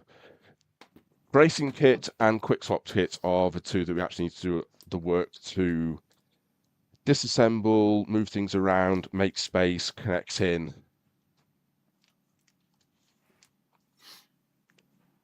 Make space. Should you lift off the cover The cover needs to come off and find somewhere to for sit. better access? The cover's got to come off because I've got to be able to turn. I've got to work from go underneath to unscrew the base. Somewhere on the instructions, I've got to remove the. You have to say spoiler alert for this. I haven't read any instructions yet. Oh, sorry, spoiler alert. I thought that's that's actually what you're here for. Thanks for sharing. Don't share, please. Do not share. That is the sort of thing that is not sharing. Is not caring. Online tutorials. Oh, this is. I wanted fancy. Look at this though. So this is all the quick swap kit. I know that's the bit that goes on the carrier base. And then there's two of those. No, is that just one? Or maybe that's one that goes on the carrier base. That's the one for the laser. So that somehow then just slots on. So, yeah, magic happens. Oh, it's got the carrier base on there already. That's why. So that release and slide. So that one will have maybe, yeah. There's one of those for the laser 3D print platform, one for the laser, one for the CNC platform. But that basically just slots, slides, and then locks in once it's in place. Lock it the right way around. That's its quick swap. The only thing I did actually read. Someone said that this is the kit that in fact gives the machine its name. The snap bit. Yeah. Well, the one thing that's a bit weird did not have that before. Is you've got to slide towards the back, which is where the enclosure is, and you've got to reach underneath to get there. So it is going to be a little bit awkward to access that with a plate coming out over here. So they've not entirely thought it through, I don't think. I've seen some other people say they've not completely thought it through on where they're putting the access for these bits. Still a lot faster than undoing all the screws and changing the build plates. Exactly.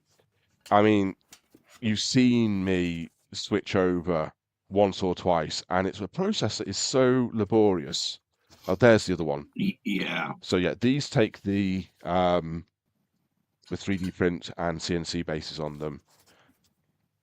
That's the extra base for a 3D printer stroke CNC. So basically, that will screw on to that. Then the CNC table screws onto the front. But now look at how, I mean, it's a lot better than having to do so many screws, but you still got to reach underneath this bit at the front to do that lever with your table on top of it. The CNC plate's already got one of these underneath it, so this one's kind of becomes the 3D printer one. The CNC one's already got the CNC on it, and then this one here. So again, you don't have to undo screws. Yeah, this one here, you put the plates for the laser on. So once you've screwed them on, you're just doing that lever to switch the plates over. That's the idea. So, and if you look at how many screw holes there are on this, that's a lot of screws you're having to change over for 3D printing and CNC. Wouldn't you need an extra of those back plates? Nope, you need one for the CNC, one for the laser, which I've already got with the original machine. Yeah. And so no, one for CNC, one for the 3D printer, and that's for the laser. The laser plates will just the laser plates are these ones here. So these, there's like 4 plates that go together. They will just be screwed wherever the hole is directly through like that, and they don't need the extra support. But right now it looks like this kit only came with one for the laser and one for the CNC slash 3D printer. Yes, because I've already got one on the original machine. I've already got one of these grids here. That's also for quick. Yeah, the grids, but the quick release backplate. They're the two that the grids go on. That's the one that the laser goes on. And that's the bit that fixes You have 3. to the carrier. Overall, you have 3. Okay. So overall, okay. but there are 3 I mounting only saw plates. 2. Yeah, there's 3 mounting That plates was my plus, question. plus the carrier bit. And then we've also Mounting got plates, yeah. these ones here. So these are for the tool heads. So again, we've got the back plate which mounts onto the machine, which is that one there. And then one of these plates goes on each of the 3 tool heads. So one for the laser, one for the CNC, one for the 3D printer. And then if I feel very wealthy at some point and buy like the infrared laser or the 40-watt laser, well, the 40-watt laser is not a problem because you just stop using the 1600 milliwatt laser. But if you have the infrared laser, which is for lasering a completely different material, then you buy another one of these plates and that goes onto the extra tool head. And then you can still quick swap it. That's the plan. Right. So, first thing we need to do is going to be, well, partly first thing I ought to try and get done is move my cameras so that they're looking where we are going to be messing things up a bit. And not standing in the way of them. Let's think where camera gets to go for that. Let's move this camera. We don't need to look at the box anymore. I don't think we can put this camera on upside down, because if I swing this around to there,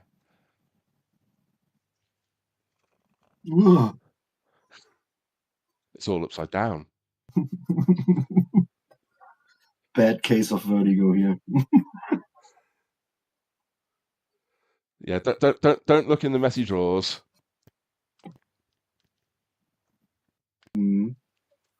So your challenge project, will that be making a dedicated drawer for the tool heads and all the quick swap parts? Well, there's a thought. There's a thought. Or probably not. I mean, I should do a challenge project. It'd be nice to do a challenge project. However, I am going away tomorrow until the start of December for events and markets and stuff. So actually, I'm not going to be at home to do a challenge project. How's your challenge project going? And all I hear is me. Yeah. It's all about me. It's all about me, baby. Glad we got that established. Me. Has anyone done anything challenge project based yet? Right. So yeah. Ooh, Here, I have. you have. What have you done? Or is it top secret? Yeah. Not really. Let's just say I have a second workshop now. Oh, that's your challenge project. Organising the workshop? No, make a workshop. Why has that camera decided it's going off? Insert a coin, please. Yeah.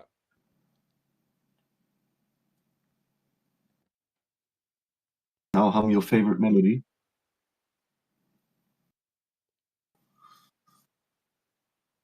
There we go. That'll work. There we go. So, definitely first thing we need to do is remove all the bits which just get dumped on. Apparently, when you have a workshop and workspace, you should never have flat surfaces, because if you have flat surfaces, what happens to them? Step 1, clean the horizontal surface. Yeah, do not design workshops with horizontal surfaces, because they will just accumulate crap. Apparently it's a known feature. It's a known thing to not do this. I still ignored it. I was told this. I ignored it.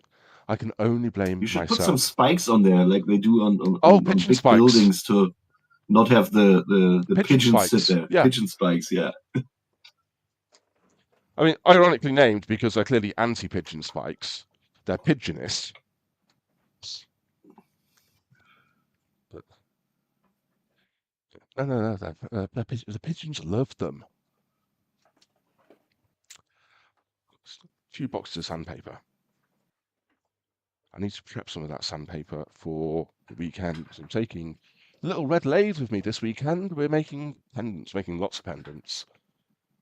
That camera's got a lot of following to do today. We're going forwards and backwards and backwards and forwards quite a bit, I think.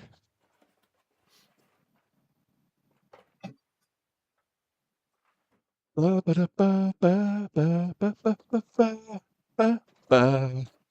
all about me. Just drop those down there. I have no idea where I'm actually putting that enclosure. All your back and forth is Too not good for much. the ops board. Too much. Yeah. It can't cope with my energy. Do you know what? It's gone again. Huh? I think Just part of ignore it it. is it doesn't like that being there, but what I can do is just turn off the auto track and leave it there. And then it'll stop getting upset. Hopefully. There's probably stuff up Should I here. come back in an hour when you clean the top of that case? We're almost there, sir. Almost. We're halfway there. Whoa. Living on a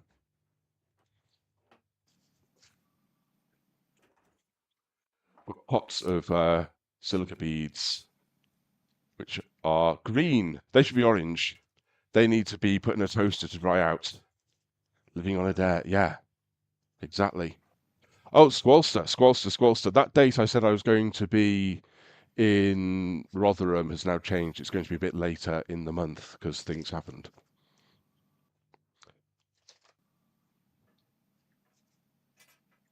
The people I was going to see had to put my visits back a little bit. Oh, I've got a little engineer's cutting tool manual. Useful Getting tapers. distracted. Clean the surface there. Do you look? I don't get excited by a table of useful tapers. Look! I found a booklet with coarse threads. How much do you not want that? It will be the week just before Christmas. Squalster. It will be. I can show a conversion table of imperial to metric. 17th to the 20th, I'll be there now. Imperial to metric. Conversion table is just use metric. Stop using silly numbers. It's laminated. Oh, is that so it's easy clean? You just wipe it down after use. Because when I read imperial, I vomit so much. Then it was easier to laminate it. Yeah. Oh, little bushing. My pens are not used yet. They should go in there. I've actually put something away, somewhere useful. Are those paint markers? What are they called? No, not Pico. Oscar. Yeah, Oscar. Don't ask me how good they are because I've not used them yet. I've seen people use that to paint stones. Oh, for pebble art. Yeah, like little pebbles for the garden. Yeah. There's the person next to me at Sunday's market. That's one of the things. She's a multimedia artist. She does lots of really nice stuff. But one of the things she had was some pebble art. And she takes pebbles and she goes, "Oh, that looks like an elephant," and turns it into an elephant. And you look at it and goes, "Where's the fucking pebble in that?" So she shows you the pebble. It's like, there's the pebble, and then here's where we've added extra bits to it to make. It's like, okay.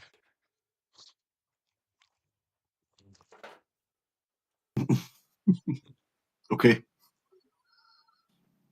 I mean, fair play. I would not have made a stone look anything like an elephant. I've got a whole load of these lying around, which I need to find somewhere I can put in like a pound bin just to get rid of because I've not making any new ones of them. I've got a whole load left over that I just want to shift them. I need like a clearance tray or something at an event, just to move stuff that I've stopped making and don't want sitting around anymore.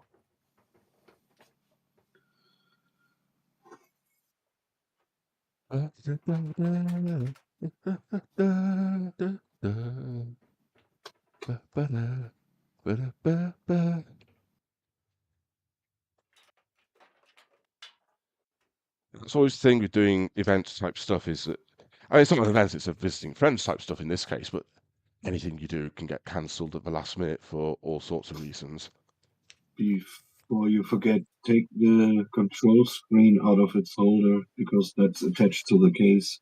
Yeah. Let's just unplug it completely and put it in a drawer.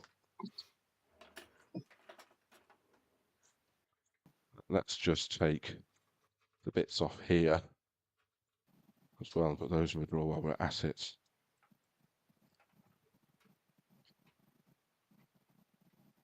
Welcome back.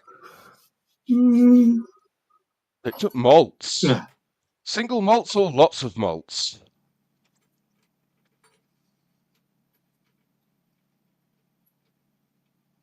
All the malts.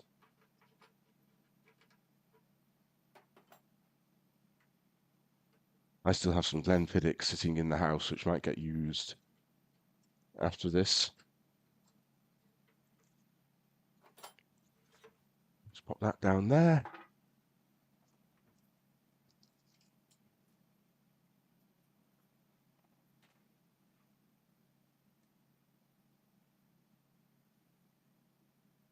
Doesn't sound right to me. That doesn't sound right to me.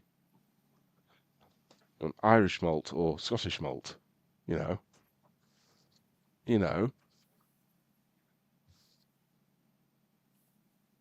We don't want single malt, we want all the malt.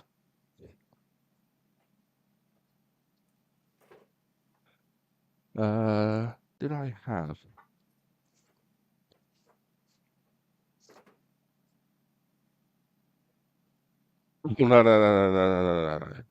No. No. Not at all, no. No, malt clearly needs to involve, a peaty earthiness and oak barrels and things. I've got one of these.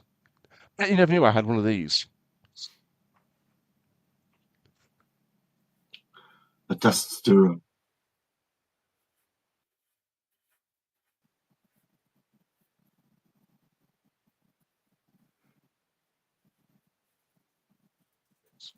And then we've got one of these. This is even better. This is a magic tool, this one. Magic tool. Vacuum. Bet you never knew I knew how to use one of these. It's a revelation, this is.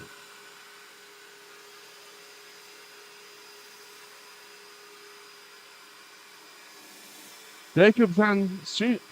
Oh, you already followed. But thank you for the follow. Well, from a very similar name, I thought, already followed. It's warm.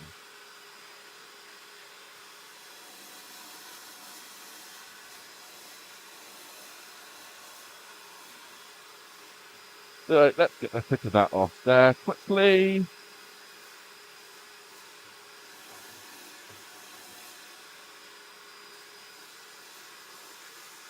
Ah. You'll finally find your way around them all. Like, oh yeah. That one.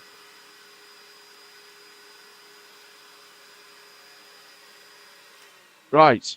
There you go. That didn't take an hour. So, what we need to do is... Oh, I need to Any disconnect... cables going through the plastic panels? There are, yes. There are indeed. So, we need to disconnect this one here, which is... Actually, we don't need to disconnect that one, because whilst that goes through the plastic panel, it's connected into that whole panel up here as well. We do need to disconnect the main power line, which comes through the panel,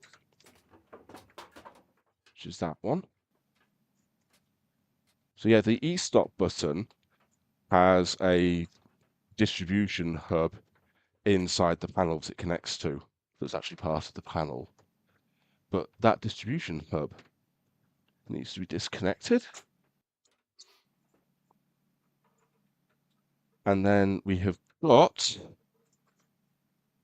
4 little anchor feet, which I need to unscrew so I can lift this panel off.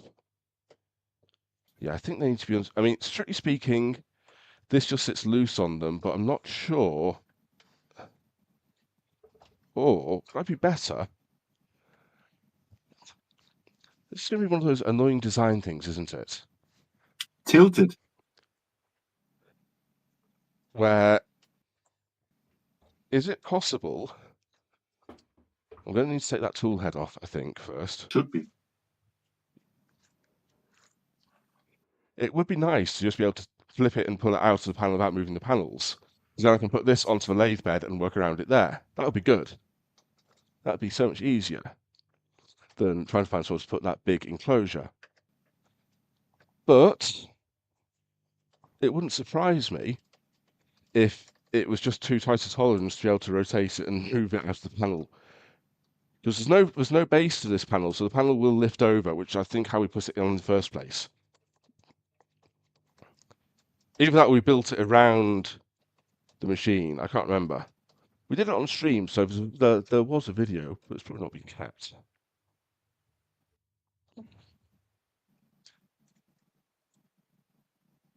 This is the bit that the quick change kit will be really good for, because that will just be a quick clip and the job's done. Rather than finding 4 different screw heads, which you can't really see that well. Making sure they locate properly. Right. Where did I put? There.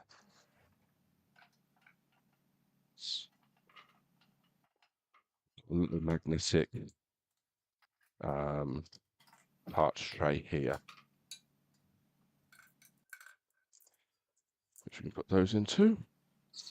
I'll put that on to the bed extension there. Right.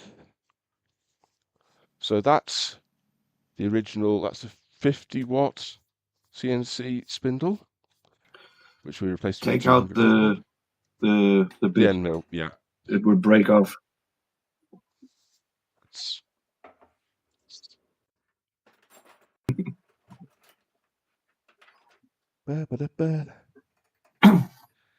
I do like the fact they use a standard ER11 collet for this as well.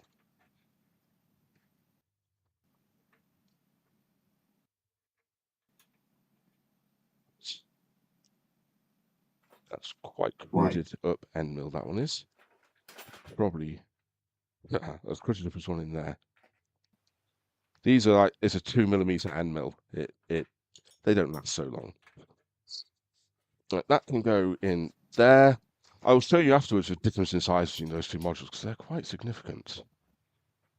Right.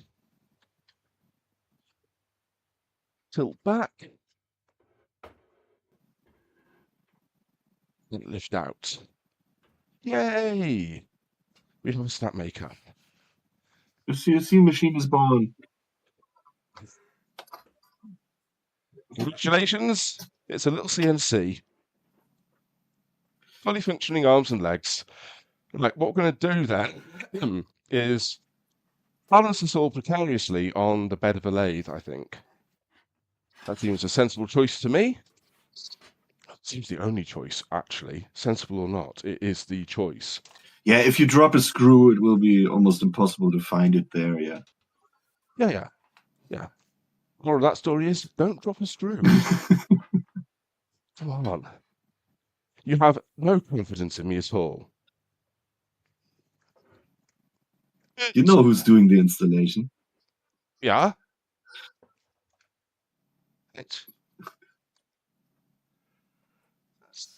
It's fine. It's all good. Should I? I mean, I can already type exclamation mark lost in the chat, right? Just so I'm prepared. Rude. I mean, yes, you can, but also rude. Let's see if we can pop that back a bit.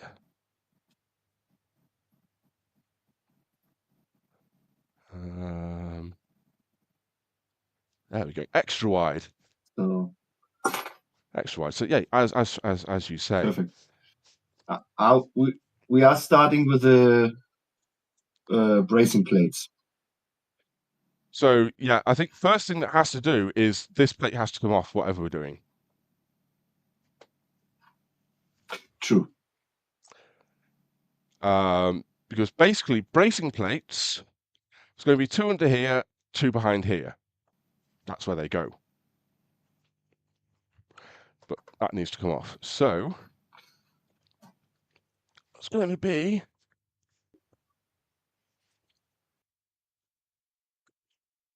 Quick question. yeah. They sent you 5 bracing plates. 2 under here, 2 under here is 4. I think there's 1 behind the tool head as well.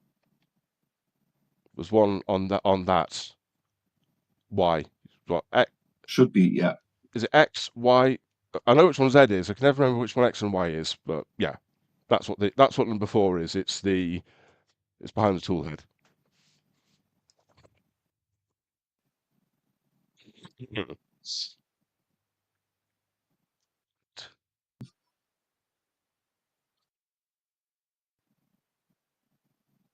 But yeah, this has got holes on the back here, which line up perfectly with screws that will never be seen again. This is asking for trouble, isn't it? Wait, this is what you had to do to change the build plate? No. That unscrews from the top. This is what you have to do to put the carrier plate on to the okay. actuators. But you want to leave it on there, you just take the whole thing off, yeah. Yeah. So as a standard machine, once that carrier plate's on, it just stays on. And the world's happy.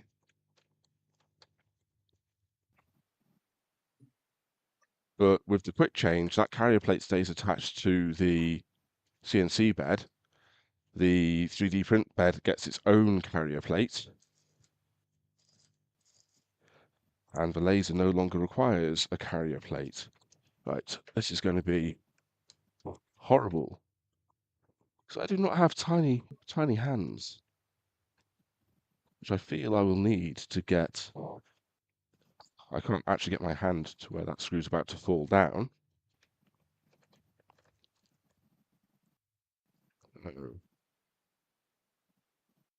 There's 8 screws here. What's the chances we lose Oh, at no. least? Not again. I've got 2 of them safe.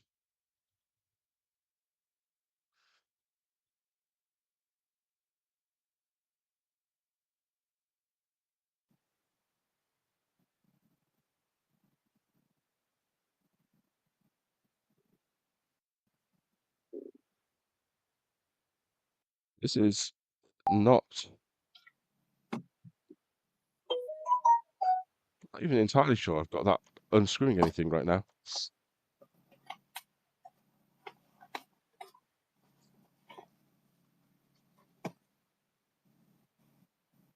Yeah, I suspect we might misplace 1 or 2 of these screws doing this.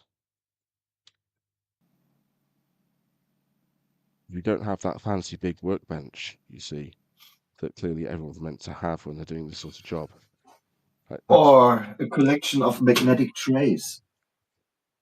I've got a magnetic tray, but it's not sitting underneath where the screws like to fall because there's no space for it to sit there.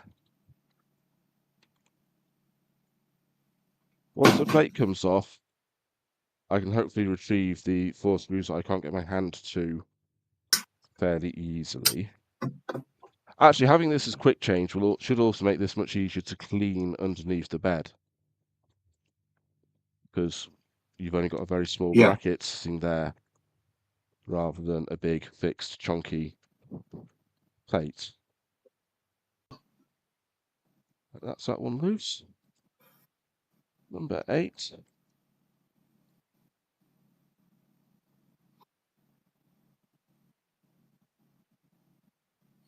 There's that one there.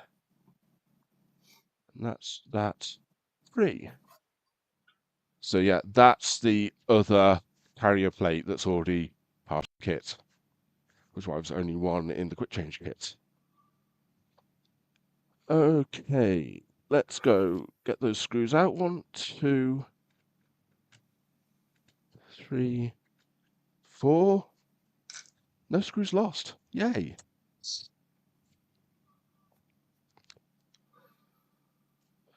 The camera that is looking right through that hole doesn't even see the CNC. Ah. Right.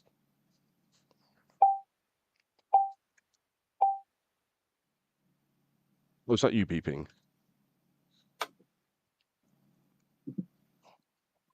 That's the bomb going off. Second phone here. Right, so I'm going to take a punt. You've got something I don't have, which is instructions. It said something about reading Right. instructions before you start doing this. My guess, this is how we're going to do this. I'm going to take a broad guess at what I'm meant to be doing, and you're going to tell me, no, that's a very bad idea. So what I think we do is go to where the box for the bracing plates is. Bracing kits. Here's what I think is going to happen. You could do that, yeah.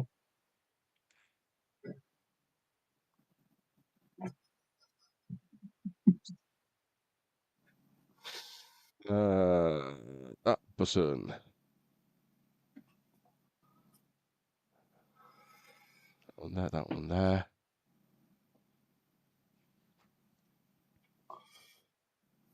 There we go. So I think, No. well, I mean, first of all, this is going to come off at the top. But I think basically these bracing plates are going to end up fitting in between there and there. One will go there. One will go there. Then the quick change kit will screw down across the top. Mm-hmm. One will go. That's 2 steps ahead. I'm obviously going a different order to your instructions say. One will go in between here. So in between that place and that plate, one will be there. One will go on the other side of that, in between those 2 plates. And one will go between that and the quick change head. Yeah. I'm guessing your instructions say take this cross beam off first and put those ones on first. No. Oh, it says quick change head first. It says lower it Lower it. completely down. Couldn't it told me that while it was all plugged in and stuff? You didn't ask.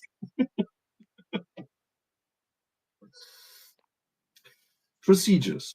Step 1. For subsequent assembly, move the Z-axis or Z-axis, here, Z-axis, sliders to the farthest end. And then I have a nice picture with blue arrows pointing down. The slight irony of that is, the furthest down it Right. goes is very different when there's a build plate on and not a build plate on. There's no build plate on here. Yeah, but you see what I'm saying? If I'd done that before I'd moved the build plate completely, then it wouldn't be in at the bottom. Oh, that's true. That's why it says remove everything before. Yeah. Okay. But I skipped that part because you already did that. Right. So now I take this bar off, and Step 2. Yeah. Right. Step 2. Detach the X-axis.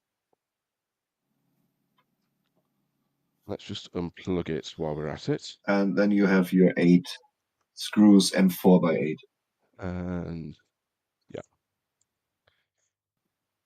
But those should be the screws that are already in it. That shouldn't be changing to anything different. They look like 4x8s. Yeah.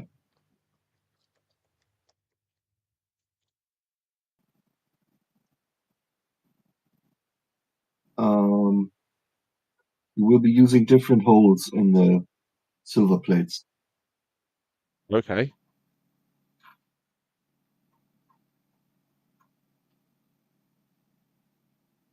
Okay. What would we expect? These aren't. Oh, they are threaded.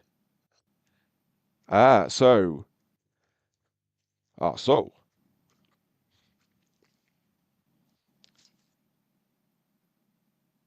That will be bolted to the axis first and then bolted. Or bolted to the plate first and then bolted to the axis, one way or the other. Plate first. Plate first.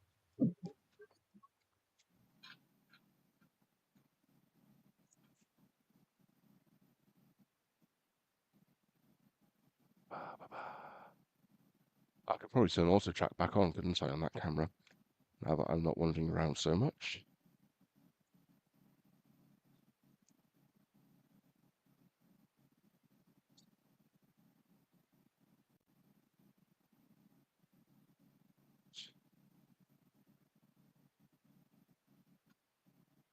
Let's drop them in. So, it'll have to be that way round. No, it goes that way round, facing in. That's it. So, wheels go to the vertical. Can't see it, your hand is in the way. Wheels. Yeah. Just going to look in the right place. Oh, that's really weird. That's too far back. There we go. So those wheels there. Oh, it's flipped as well. Oh, wait. It's got to turn the phone around, isn't it? Let me just switch that phone so it's the right way round, because I flipped it for doing the other thing. That's why it's so confusing. It's back to front, and it's never meant to be back to front. It's meant to be that way round. Not looking at the sky, not looking at the back of my hand. Well, you can do this, that's it. And then we can plug you back on there.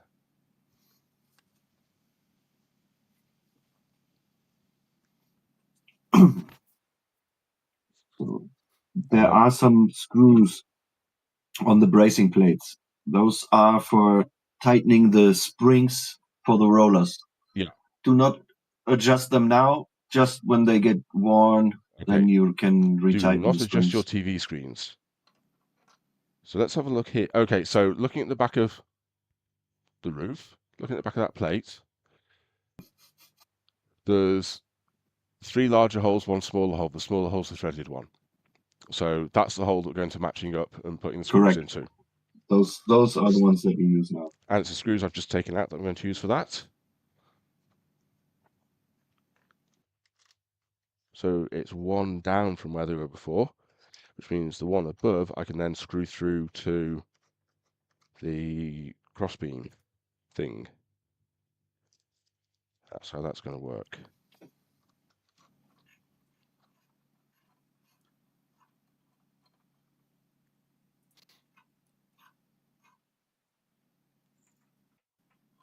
Probably ought to put the heater on because I've not got my dust extractor running, and it be not the warmest day. We've got a warning of ice, a yellow ice warning tonight.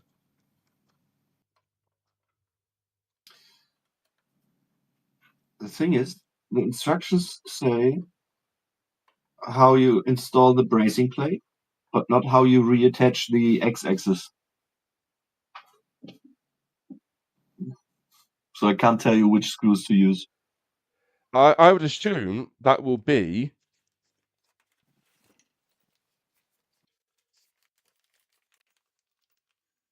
there's only 5 of those M4x22s. And there's The M4x22s are used for installing the laser module. M4x14s? The M4x10s are used for installing the CNC carving platform. 14s. 14.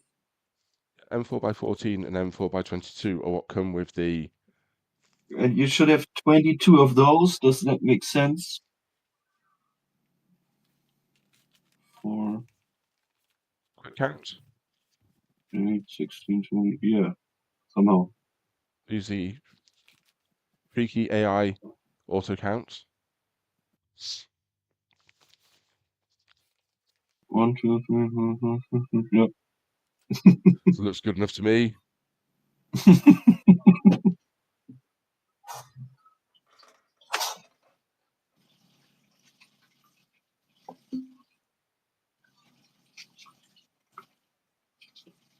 Yeah, it's definitely something that that's flipped over again, hasn't it? Definitely something that your computer was not happy with doing the stream together, because there's been no issue at all since you switched to your phone. That's true.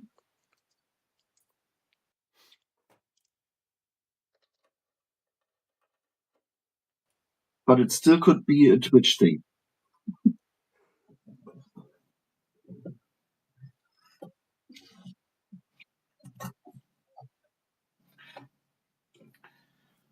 Blue Moon, how you doing? Because this is over the Twitch app and the other thing is over the browser, and nah. So my money says... Ah!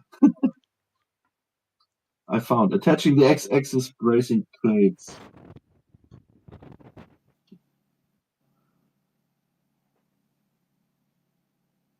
How does that keep switching Attach to the the... X-axis to the sliders on the Z-axis. M4x14 screws times 8. So that's the M4x14 then. That's what you just... Yeah.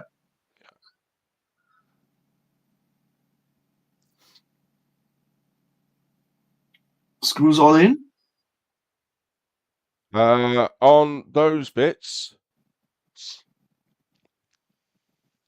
So we need to get those M4x14s. Freaky is reading... Freaky Okay. begged to read instructions. He had been missing it.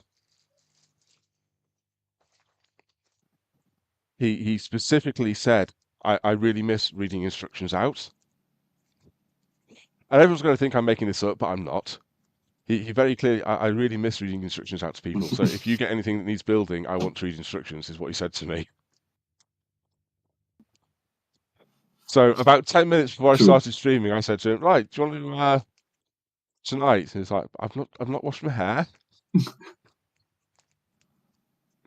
I said, you've got plenty of time. You can go to the shop and buy yourself some alcohol. He didn't even do that.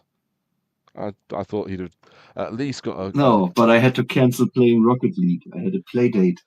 Oh. Oh, he gave up Rocket League for me. Yeah.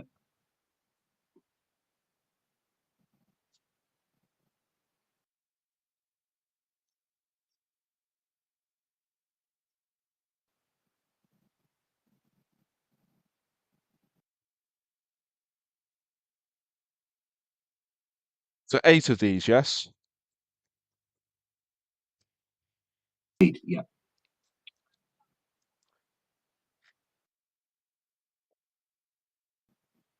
That's 4 of them. Let's switch the pack.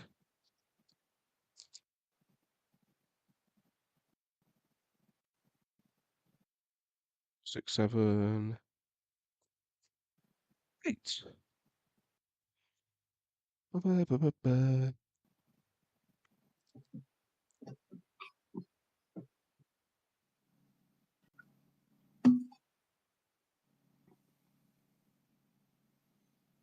You got chat open, Freaky. Ooh. Freaky, have you got chat open?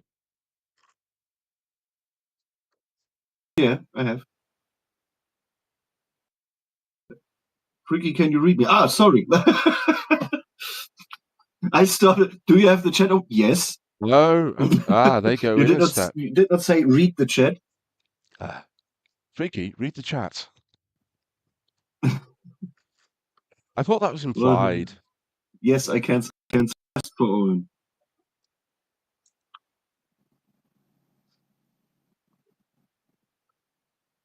I made a grown man cry in the south of Germany. Oh. With tears of joy or tears of...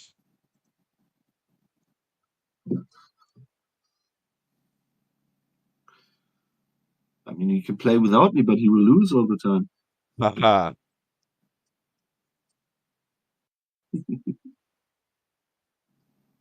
He cancelled Rocket League.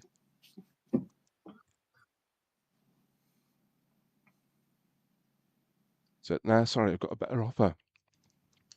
I got this guy in England.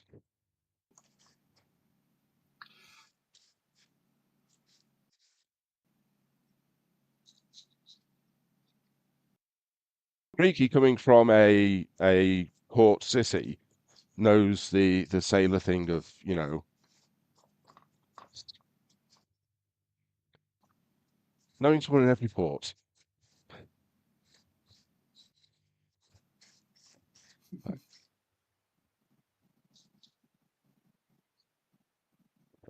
Right, so X is installed. I'm going to say we slide that up out of Access the way. installed. The next step you won't like. It's yes. Step 2. To align the x-axis, put your hands at each end of the linear module and then move the x-axis to the top.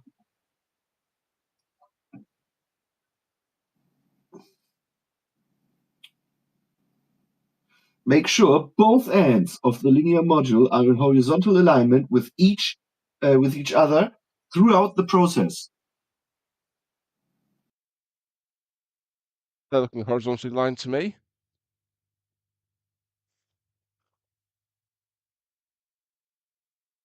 Am I meant to have a spirit level on this to do this bit?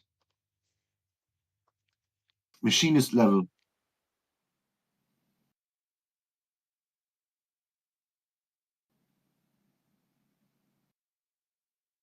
Freaky is like the Audible of instruction manuals. That was up. That's all even on both sides. Happy with that.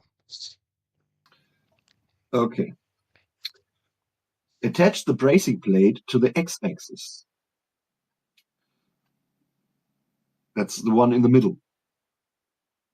That one, yes.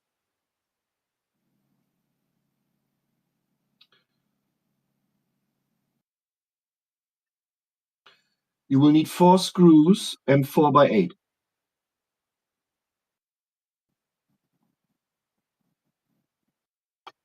Those are the ones that came out when you took the other CNC module off. How far do I live from Stonehenge? Quite a long way.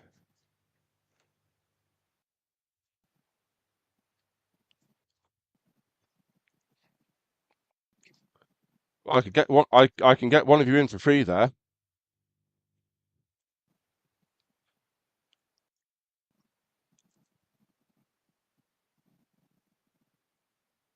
Although your wife will have to, will be required, Dan. I'm just going to say this: your wife will be required to read previous comments by American tourists to Stonehenge before visiting, and promise not to make the same comments. Stonehenge seems to attract people who think it's going to be something more than it is in terms of a tourist attraction, and then get very upset by it not being something more than it is in terms of a physical presence. Because let's face it, it is a thousands of years old structure that is preserved in the state it was. Bunch of rocks, good. Thousands of years old? true, but it was rebuilt in the 60s. Shh. Shh. Don't tell him that bit. He means the 060s, obviously. So anybody who says, "Ah, how did they lift those stones? We could never do that." Now we did it in the 60s. Put them back up straight. Ah, that was just renovated. That wasn't rebuilt. There's a technical difference, I'm sure. So Potato, potato. Stonehenge, it has actually got a nice visitor centre at the bottom of the hill, and then you can either take the free bus that takes you up the hill to where the henge is, or you can walk up the hill. Walking up the hill is actually far better than taking the bus, but it is like a 3/4 of a mile uphill walk. 3/4 of a mile. Yeah, I said it specifically like that just to really trigger you. Fractions and imperial. First of all, that's not a long distance. No, it's not. That's sorry, Freaky. We're having a difference of who we're talking to here, though. Talking to a German, that's like a not even a short walk. That's going around the Isn't a corner. drag race 3/4 mile? I don't know. Talking to someone from not Europe, we know what I'm talking about. 3/4 of a mile walk is like not necessarily always the case. You know, there are definitely some people from the US who do walking, but there are other people from the US who drive from one shop to the next one on the retail park. We know it goes both ways on that. Yeah. Trigger the metric, yeah. I'm going to say that might as well be. Did you put in 4 screws? Yeah.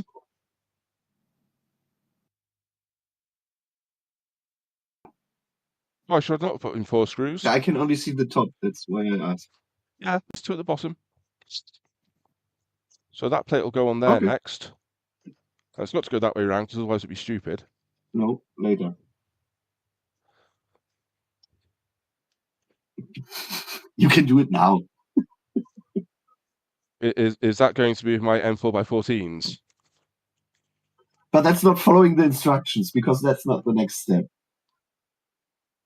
Sorry, is the next step to do these ones at the bottom? I think so. I need to open it. Y-axis bracing plates on the CNC platform. What are we doing here? Yeah, so Stonehenge That's a is crazy side view. about an hour away from Bristol. Bristol is about a 4-hour drive for me to get to. So I would say it's not direct. Stonehenge is a 4 to 5 hour drive away from me.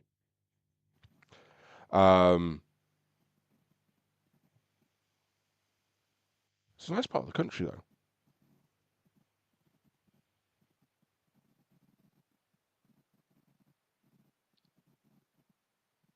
But yeah, my National Trust membership gets a guesting for free. So I guess those base ones there are for an expert to do then.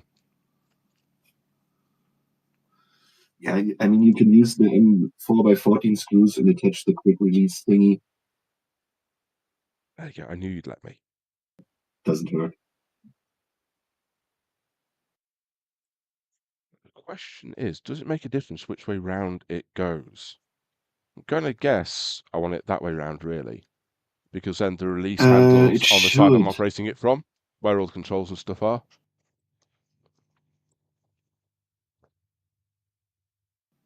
Does it have a yeah, how do you call that? Closed side, so you can put the module in there and it just sits until you.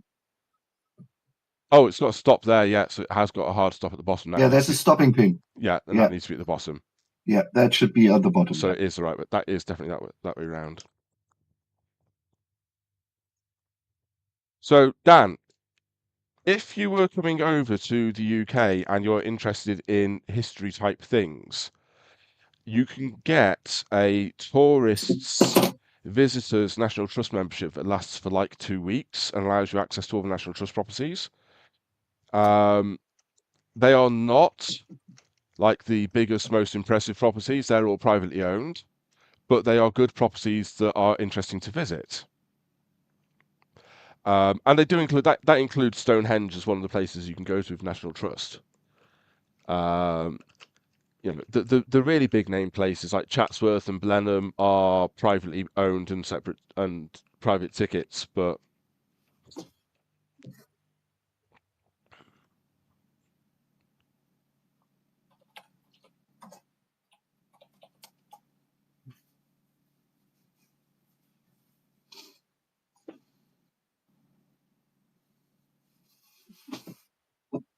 I think English Heritage might have a similar sort of tourist pass. Or being American, there's an American sort of National Trust type thing. There's something Oak Association. I can't remember exactly what it's called, but that gives you access to all the National Trusted properties as well. So that could be something to look into if you were heading over.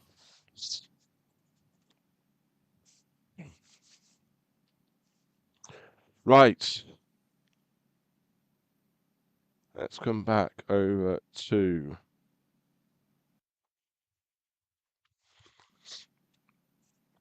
so we've got our quick release place up here, back place up here now. So I think we need to turn it onto the back and put these on next in their central On position. its side. Back side, yeah, underneath. Need to go underneath. Good. Oh, it's just interpretation.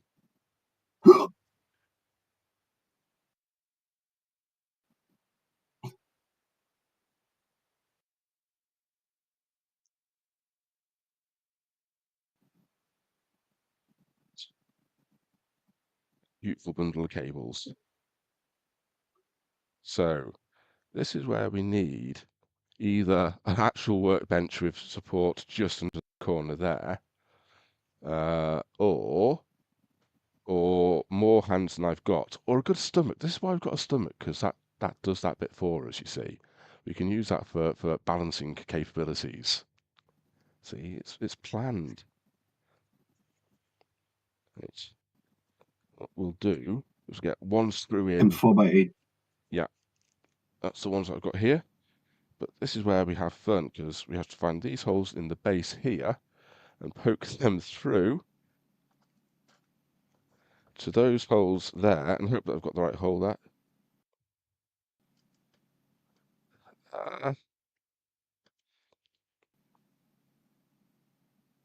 Goes through to there, that goes through to there. Oh no. Not That's again. one locked in place. Let's come up to the top here.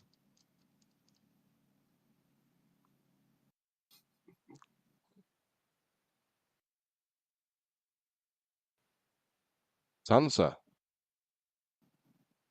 Ads. Got to stop. Don't do anything fun, Freaky. Don't say anything amusing. Ads. What time is it? 11. Oh, I'm not doing too badly.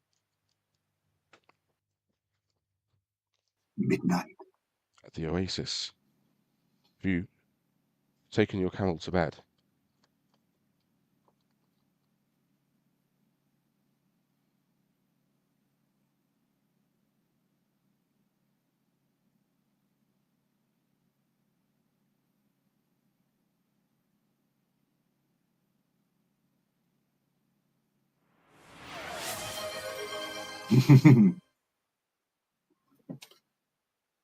Blue Moon!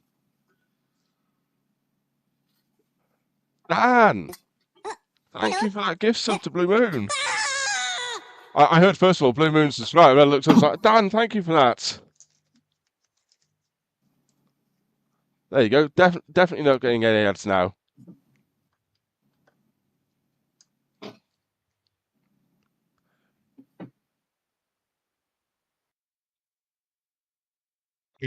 I mean, It sounds like Baby Skew might need to brush up on his German.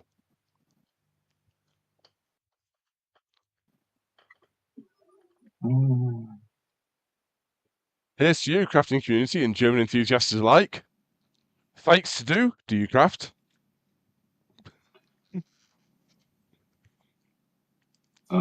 No, it's nothing to do with crafting.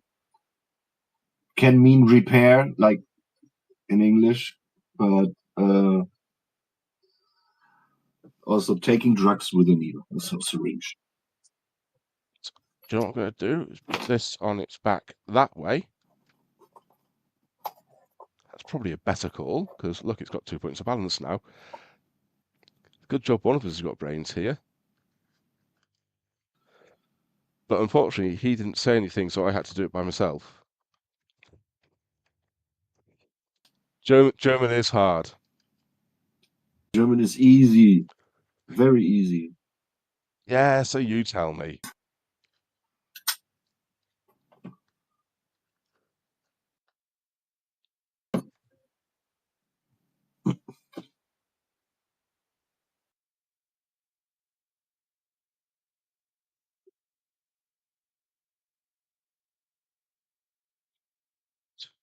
More screws.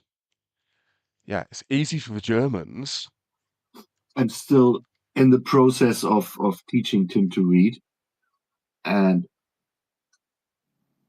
I'm proud of myself of how much I know about German language, how to read the words and put emphasis on the syllables and how everything works, all the rules. See, that is a very German thing to sorry, that's a very It's something non-English that I thing to never say. like actively think about. Yeah, but and I guess in a language like German where there is an official proper way of saying things, whereas in English, if you tell someone they're saying it wrong, you'll get all sorts of grief for not respecting their regional accent. I'm not even joking. There can be huge arguments over centralized, de-regionalizing the language, and yes, there is RP, and yes, there is a formal way of saying stuff, but we don't teach anyone that unless you go to a very fancy school. There is no requirement to do RP. I mean, very fancy. Oh, there's plenty of wrong ways. Just ask anyone from Texas. Yes, we have different accents in Germany. That's true, but most of the time it's not the accent, it's the dialect that Oh, they use totally different words for stuff. just realised I need to leave that on its back because these all screw through from underneath as well. Yeah, that's the right way. Yeah. Lever to the front. Yep. Lever? Lever. Leave the lever alone.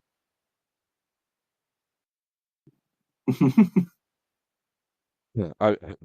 There is a standard thought that we are less likely to correct people on pronunciation unless we're being sarcastic. But we're also very sarcastic.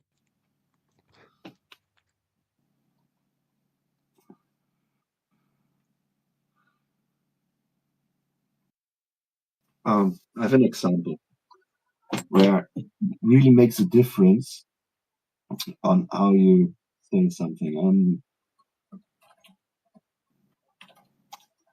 2 words. Small difference. It's only one. The difference basically is only one L. I wrote it in chat. I mean, if I was to pronounce that an English way, that would be Qualen and Qualen. The double L Okay. would make a difference In to the sound. German, it also makes a difference for the A. The A is So the double letter L that makes it gets a a different short A sound. rather than a long A. Correct. Now, your Oh, short the A is first a one long is way. pronounced Quallen. Yeah. And then, That's jellyfish, so the Quallen plural. and Qualen? Qualen. Qualen. So Qualen is the first one. That's a type of pain. So the two words are, first one is, Basic translation is no, pronounce. jellyfish How do you pronounce Quallen. them? Yeah? Qualen? Quallen. Qualen. That's very similar to me. Quallen, yeah. They don't sound that different. Quallen und Qualen. Qualen and Qualen. They don't. I mean, they do. There's definitely a short A and a long A, but I don't think it's big a difference as you'd hear in English on that. But also, it'd be qua. Q use qua. Tim still has a problem. He knows the rule of when there is like a double L, double E, or double M. That in front it gets short. I mean, look on He the knows bright that. side. It's not Welsh. But when we're reading together, he forgets about it. And then funny words are created.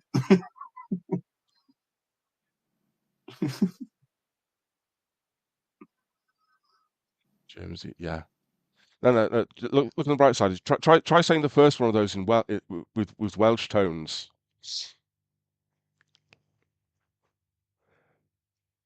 If you follow what I mean. Yeah, I can't. Macklin. Macklin. Although there's no Q in Welsh things, Just so forget about half of the letters, yeah. it'd be KWA.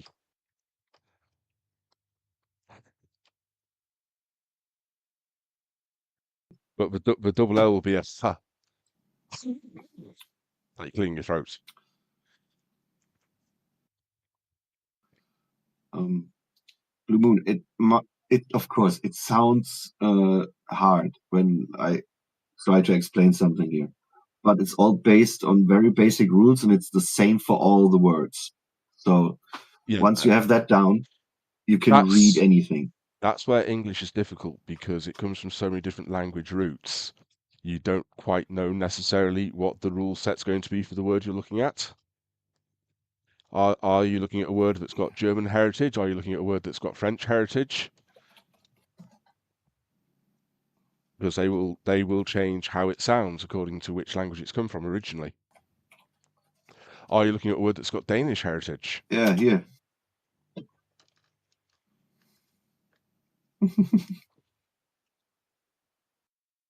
Home and bomb.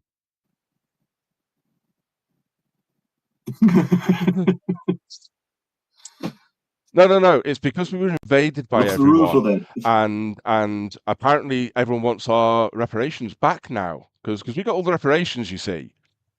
Maybe indirectly, but yeah, we want reparations from Germany and from France and from Denmark and from the Italians, please, for invading us. Spanish never quite made it, so they're safe. Portuguese were too busy looking overseas as well. I don't think we ever had any particular issue with Dutch. Oh, Blue Moon, you mean the, as we do not only use the, but we use der, die, das.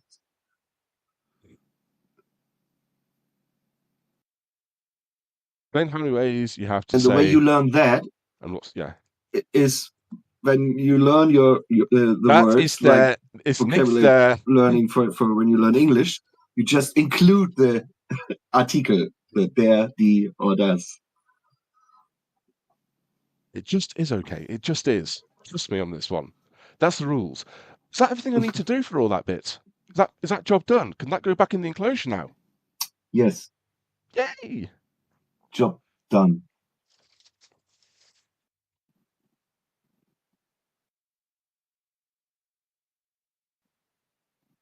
6 ways? No. Only 3. We only have 3 genders. Not 96. He's confused. We're all confused.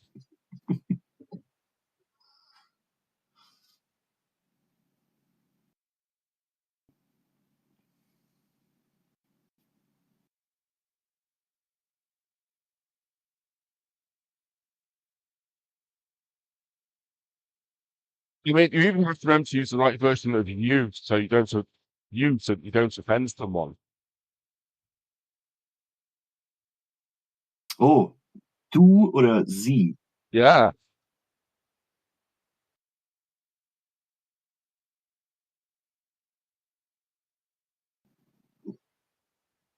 Basically, Come and see here. Come when and do you here. talk to somebody who you don't know or who has a higher rank than you, it's sie.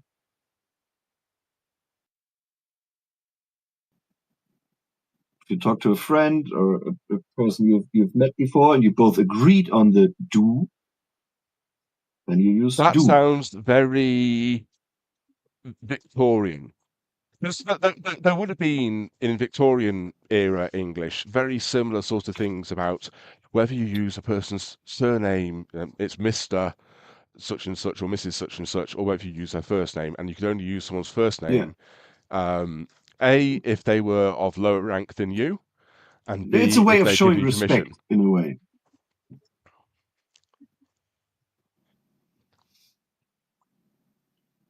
So we just have one way to say you. That's just Scouse, in which case is hey, use. But that's just dialect, not language.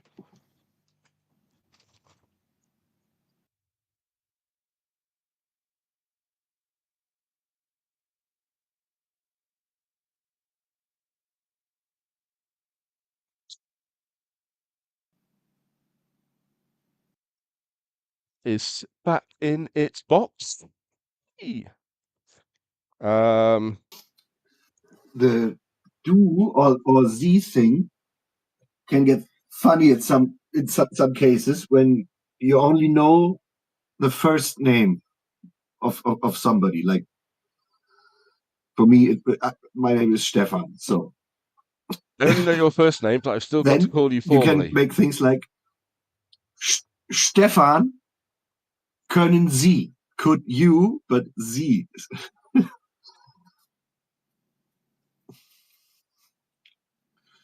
There's the markers on these. Add-on heated bed power. So that goes to the add-on.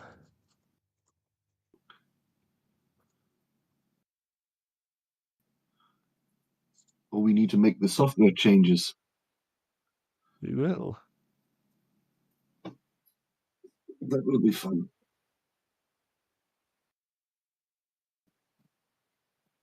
Why are you not wanting to? Oh no, you're already add-on. You're going up to here. That's why you don't want to go into there, because you go that way. Aha. Power comes back in through the back there.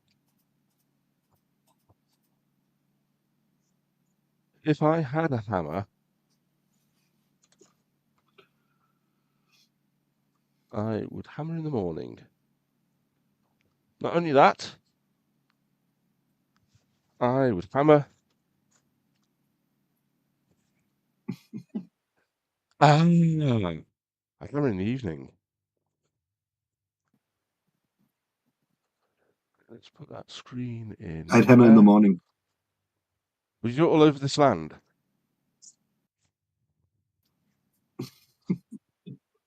Maybe. Maybe. What?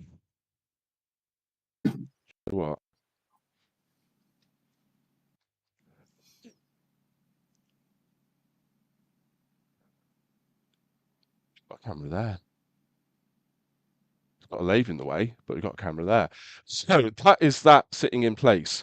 We now need to put the tool heads on their quick changes.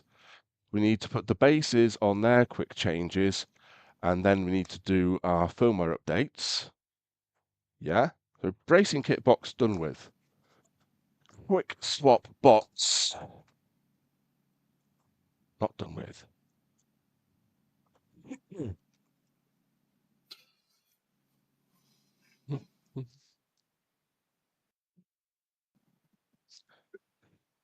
Basically, it is changing one setting in Built Luban and over. making sure you're at firmware version We're not strictly speaking doing 1.9.0. any. We're putting a new CNC module on, which is much more powerful than the old CNC module, and we're setting up quick change kit so we can move between printing and lasering and CNCing. Honestly, I've mainly used this for CNC and laser because it's not a fast 3D printer. It's got a good volume to it though. It's got like a 300 volume, so there is that.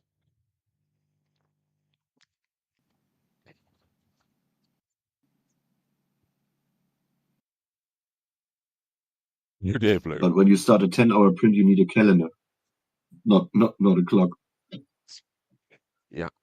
I mean, it does have a good run-out detector on it. Right, so the one that we've already got set a backplate on is this one. That's the CNC board. Oh, we're on the wrong camera there, aren't we? Let's go back to that one there.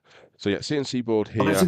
Try that one first, so we can check if it's still wobbly when it's installed in the machine. Yeah.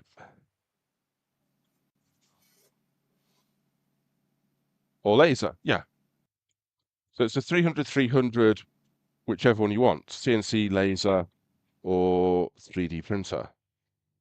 Right, so these get fitted using... It's like the coffee machine that shaves your beard and vacuums the living room. Right, Freaky. We've got choices. We've got... sorry. Oh, which... I already closed that one, huh?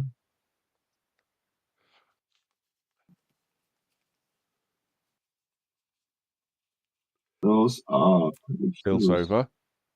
I'd like to say it's not the size that counts, but it's what you do with it. But I suspect you do quite a lot of yours, so maybe I won't go down that route. So shows the screw positions. From the middle, align the platform bracket with the screw holes on the base plate. I've got a pack of M4x5s, M4x6s, and M4x10s.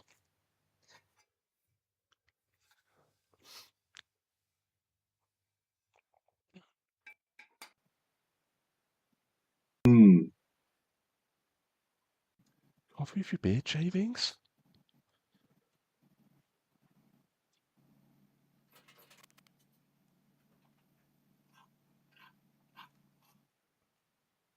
How do I find...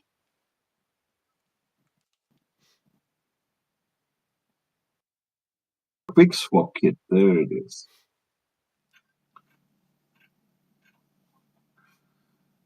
Platform bracket, That's better. Sometimes. So you have M4x10, M4x5, and M4x6. Yep.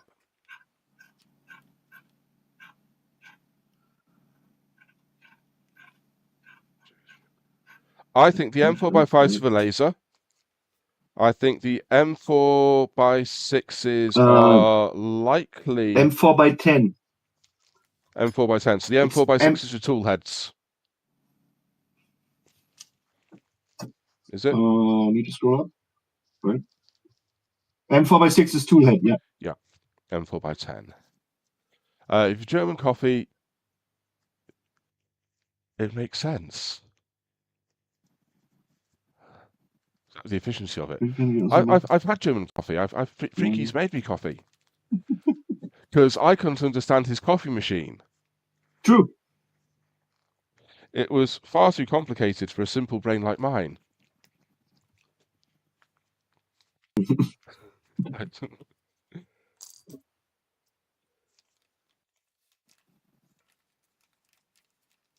He's sneaky. Me sneaky? What do you mean I'm sneaky?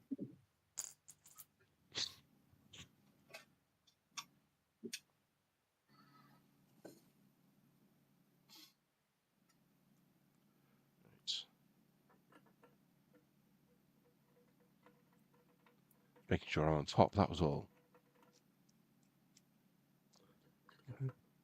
I just remembered when you came, I asked you what you like to drink.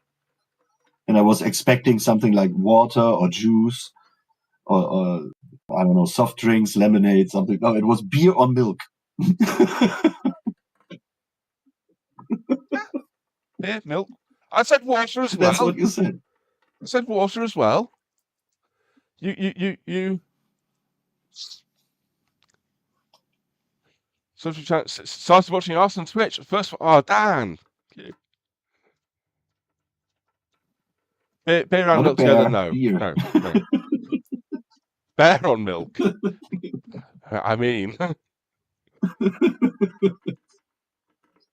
Make it 2-in-1, bear milk. it was when I said I have tap water that I got the real look of disgust. What do you mean you don't want our fancy bottled waters? Oh yeah, tap water.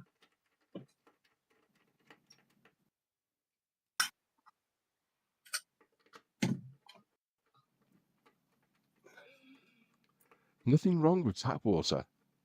It's really brilliant. It's got this entire system where we get water. Oh, I got a resin filter for my reverse osmosis machine yesterday.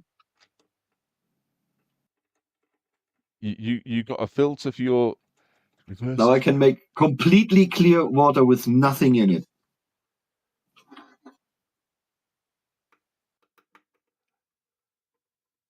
No, sorry. Know my place. An extra filter for my filter. Freaky has no filter. We know this. But I mean, you can only have chemically pure water or biologically pure water. You can't have both for more than a few seconds. If it's biologically pure, it's because it's got chemicals in it. If it's chemically pure, then it's going to have biology in it because stuff's going to live there. So the thing is, everything biological has a size. Same as like minerals in there.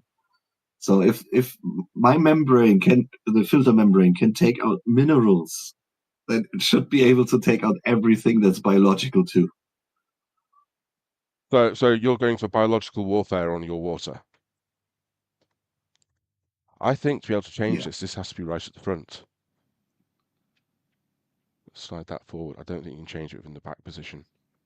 So that's going to go. Slots in. How easy is it going to be, do we think?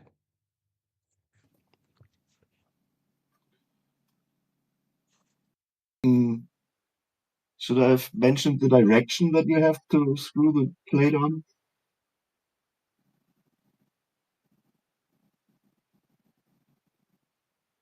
No, it's that way round. If I put that on the wrong way round? No, that is the right way round. I mean, they're showing it here for the printer plate. No, but the lip bit goes to the front. It's got to be.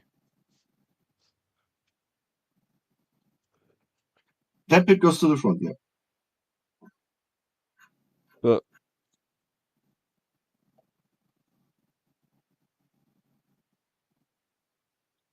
have I not brought that far forward yet? Is that what it is? I think yeah, I was catching on the back rail there. So I couldn't push it back far enough. It's catching on the rail at the back. So that's what she said. Yep. Lock that in. So I mean, there is still. Nope. It's more rigid than it was, but it's not absolutely. It's never going to be absolutely solid. It's only got that single point in the middle. Yeah. I think. So all that's ever going to do is reduce the flex, not remove it, not eliminate it. Hey, Tink. Right. Should we set up the other plates? Yeah. So Yeah. I've got Other plates or CNC machine yet? other plates. Other plates. I've got audible instructions. It's a special limited edition user set, invite only. And the really good thing is I got the bilingual version. It can do live translations.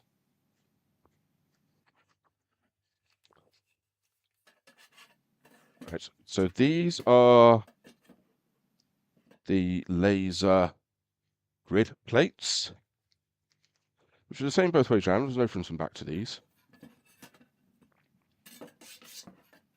Does it show the laser? Yeah, it shows the laser. You will use the M4x5 screws.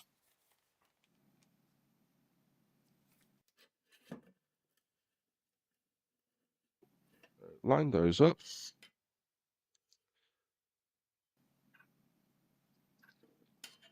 Get the right plate for it. Oh, wait. These screw in from the top. These screw from the top.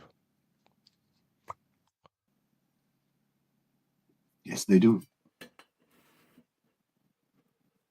Again, there was a article in one of the papers today about English as a second language and which countries are the best and which countries are not the best in terms of number of population and how good their English is. And Germany wasn't that high on the list. It was higher than France. Can you guess globally? For us, English starts 5th grade. Can you guess, Freaky, globally, or anybody else? Have a guess. Which country comes top of the world rankings for English as a second language? So not as an official language of the country, but as a second language. Put where Portugal was. Unfortunately, it's an official language in the USA, because otherwise, and you wouldn't have been first, Tink.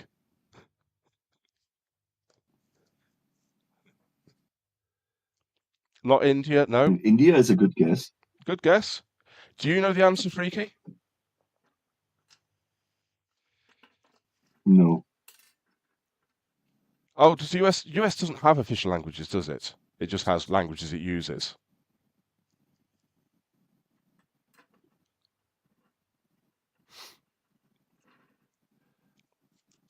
I think, Freaky, you could probably take a very educated guess as to which country came out top of the global list for English as a second language. Oh no. Not again. Denmark. No. Although the Scandinavian countries all came very high on the list. They are. I haven't met a person in Denmark who couldn't speak English, even very old people. Yeah. What other country do you think that's going to be the case in? That is not so far from you? Maybe not quite as Not close far as from me. Denmark? So Netherlands is not Netherlands. far. Yeah. Country that tops the global list of English as a second language, Netherlands. Yeah. And then, But I would say Denmark is not far away yeah, from Netherlands. the Scandies came in quite high after.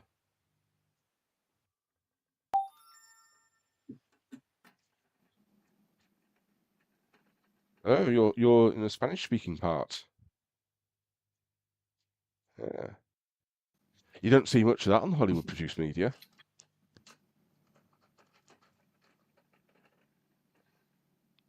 Tink, do you remember Al Bundy from Married with Children? There's one episode where he has to renew his driver's license and he has to take the test again. Always Denmark, not always Sweden. And the guy asks him, in which language do you want to take the test? And Al stands there and says, in the language that everybody speaks in this country. Okay, Spanish it is. Go down. You can't even read the store signs. Ooh. And of course, they wouldn't be required. So, I mean, I live right on the border of England and Wales. And cross over into Wales, and you'll get most places will have bilingual signage. It'd be very unusual to go into a place that only had Welsh. It'd be equally quite unusual to go somewhere that only had English now.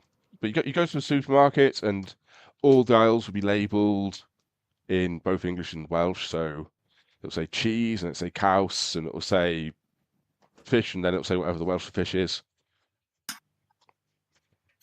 The top country for English as a foreign language. Top country for English as a second language. Netherlands. Netherlands flew. It was Netherlands. For duck cheese.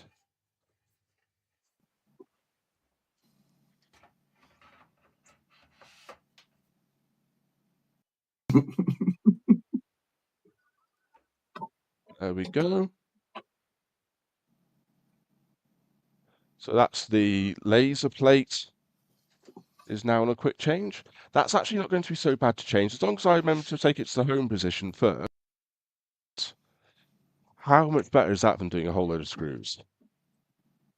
That is definitely worth the investment for that. A lot better. So the last one, and this is going to prove the point, because we've got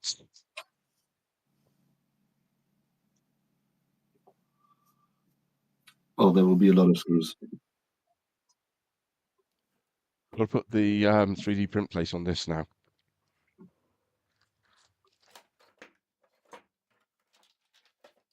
Which means 22 screws.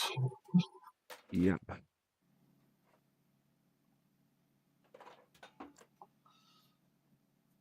And 4x10.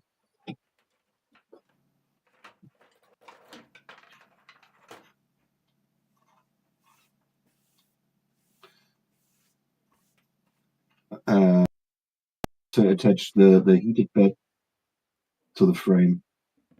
Yep, so that frame goes that way.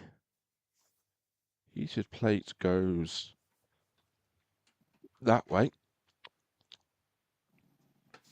Just to be completely German about this, the instructions say install the quick release plate first. Jawohl. No, it doesn't make a difference. Just keep going there. Are you happy now?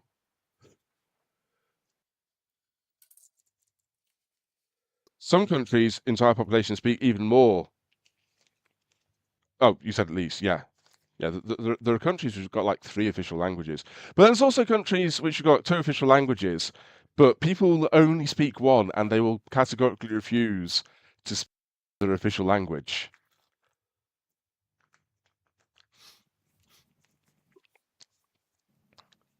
Can anyone think of a country with 2 official languages? Depending on which where school if you try attend, and speak the wrong language in the wrong part of the country, you will get the evils from them, and they will refuse to understand a word you're saying.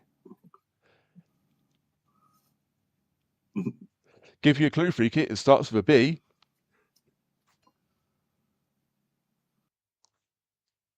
I did not get the question. Sorry, I was reading chat. Can you think of a country with 2 official languages where if you try to use the wrong language in the wrong part of the country, they will refuse to understand what you're talking about, and they'll look at you and give you the evils, and you will never see, well, apart from the capital city. I can give you 2 countries. Apart from the capital city, you'll never see bilingual signage there. You can give me 2. I can give you 2 countries. Well, Canada, yeah, if you try to speak French in the wrong part, Belgium in the wrong part. and Switzerland. Belgium's what I was definitely going for. Didn't know Switzerland was so precise about where you could speak. But they've got 3 languages, haven't they? Hasn't Switzerland got French, German, Basically, and Italian? they have 3. They have Italian, German, and French. But don't you dare try to speak French And in the Italian Zurich, part. Or German in the French part. I wanted to buy a Coke or something in a small store. And he refused to speak German with me. He insisted on speaking French. Let's be fair though, But Freaky. then Even if I you'd gone asked him to why he's watching 2.5 Men in German.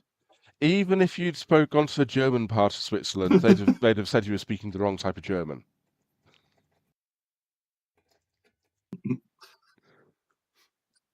No, they do not really point that out. Isn't it the French Canadians get a bit upset over actual French because apparently they're not French enough.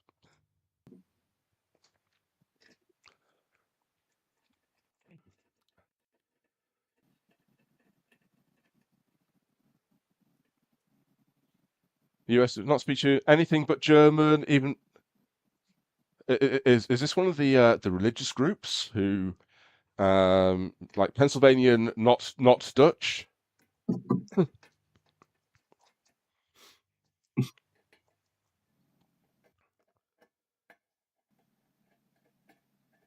Because obviously, Pennsylvanian Dutch are actually from Germany, not Netherlands. It's a mispronunciation.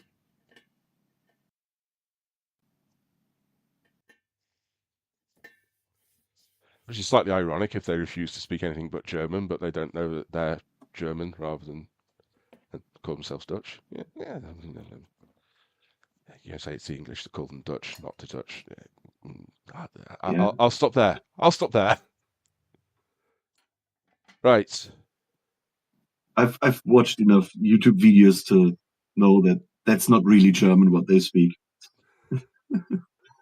There are even parts in Texas where they speak a version of German, and it's crazy.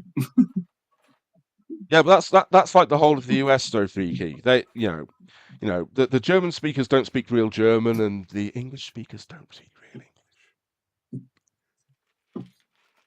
English. Right, screwing this one down, we need to come back to this toolbox here.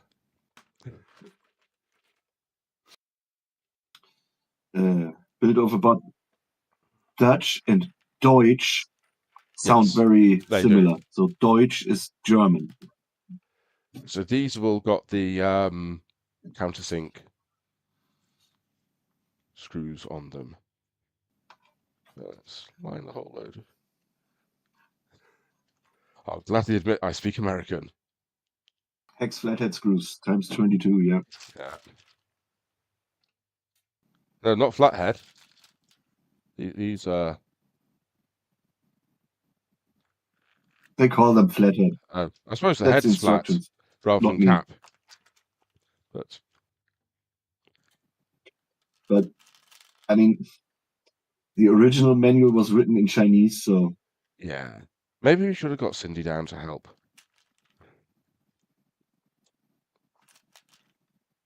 And she could have told us the story.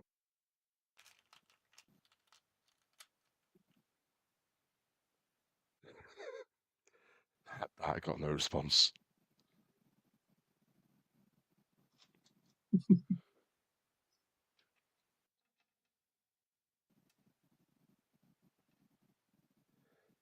That's the thing though. They pronounce it Dutch, but its heritage is it's a mispronunciation.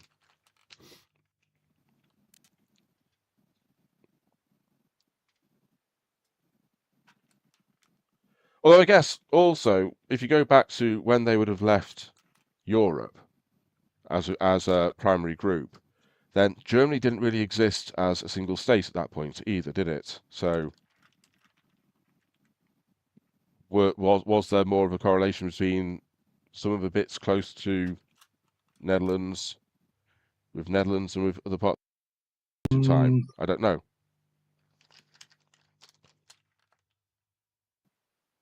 They seem to be dropping in a bit too easy on those corners. That's weird.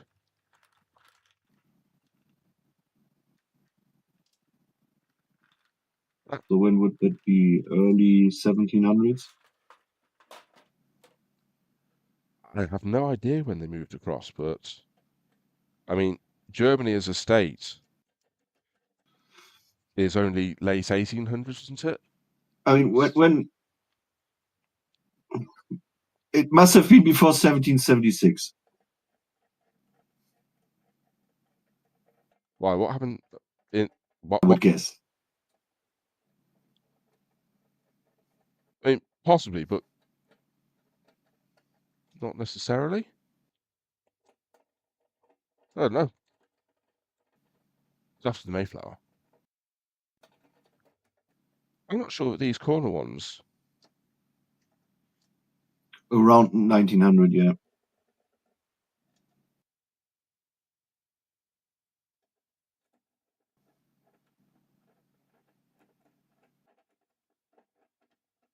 Something weird going on with this. In that the outer points on this base... Did you check that the cable is showing going in the right direction? to Must the be back, opposite yes. of the little Yes. tappy thing. Sanding on the challenge item. Tink's getting her challenge item done. I mean, I think making something quick changes is organising your workspace, isn't it?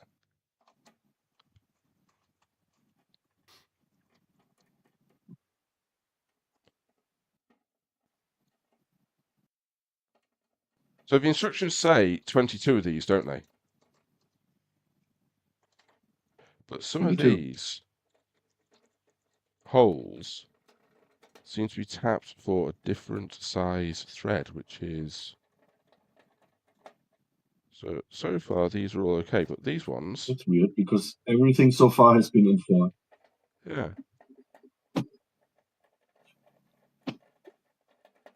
Unless... The only thing I can think... Is it possible that there is a difference between the plate that they supply for the quick change kit and the other plate?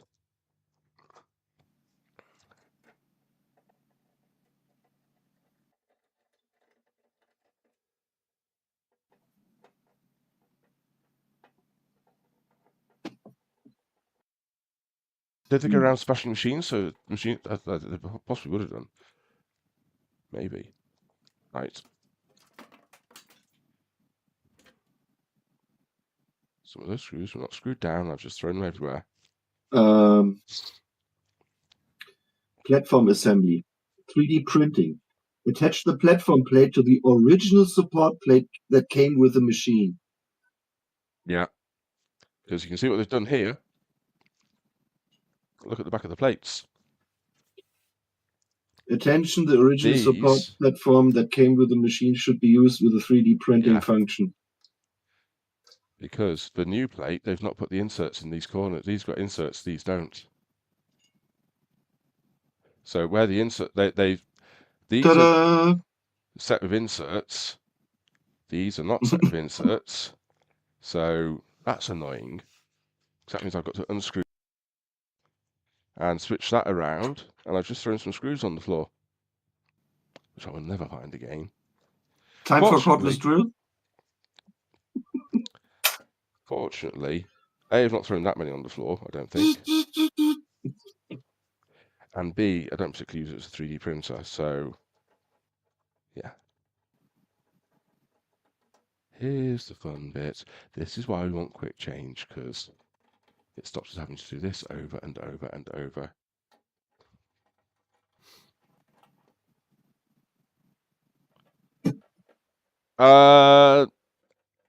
To be honest, built over, it's unlikely. Although, on the odd occasion, I want to print something that is too big for the new bamboo, then this is an option. So this has got a 300, 300, 300 build volume. The bamboo's got a 250, 250, 250. But it's got a little corner that you can't use, so it doesn't actually have 250, 250, 250. Unless you tweak some stuff to make it use that corner.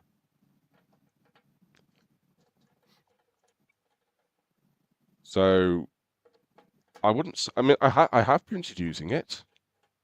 It has been used, but it's not a primary 3D printer. But also the fact that it can be switched over faster now might make it more likely for me to go, oh, I'll set that up and use it, rather than go, oh, do I have to set that up to use it?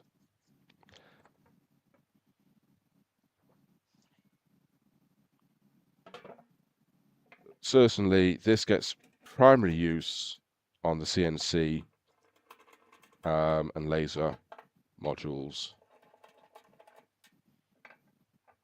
I mean, the next upgrade that I get for this will be one of the laser modules, because I do have a 40-watt LED laser, which is very spendy, but it's a 40-watt LED laser.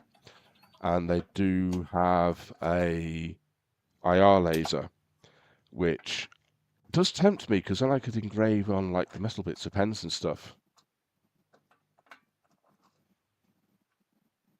I've got the 1600 milliwatt laser, which is fine for engraving. It's no good for cutting. So if I was to upgrade to the 40 watt laser, or even the 20 watt laser, if I wanted to keep the price down a bit, then I could use that for cutting stuff out as well.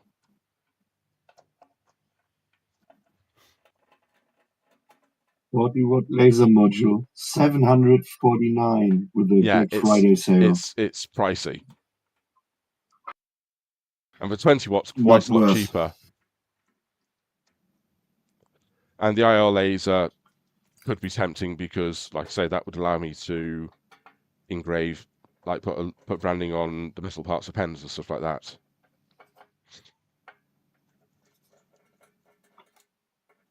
Okay.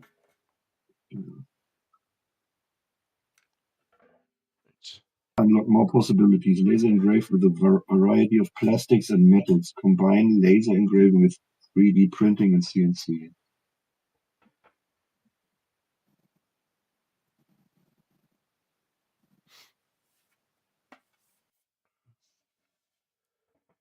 Yeah. So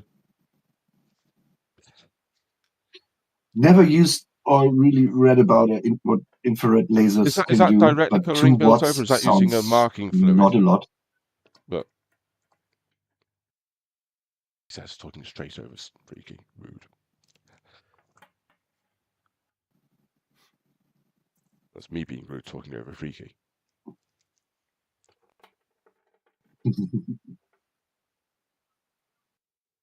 Okay, so that's like putting a. When you say colors, it's just one color, right? Was that like bluing it, basically, just like a heat? Because my 10-watt blue diode laser can do it too on stainless.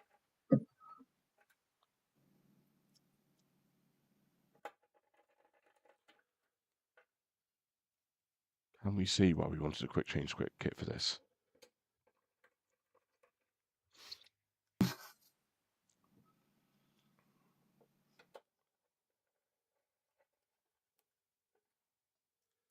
Question is, need so many screws in there. For the heated bed, yes, but for the MDF CNC plate, Probably not. But it's a once and done job now, so we might as well do it. Until such time as I trash the So place from and the put a new one. pictures here, it looks like the infrared laser can do a darker marking on stainless than a diode can.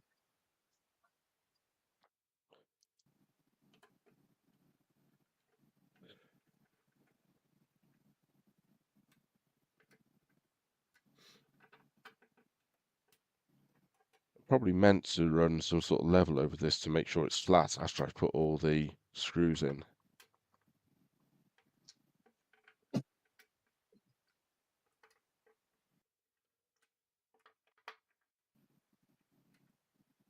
I was looking at, with the bamboo, the for some reason they call it CMYK printing, and it's not, it's CMYW printing. But you can do like the full color images in very like single layers using CMYW.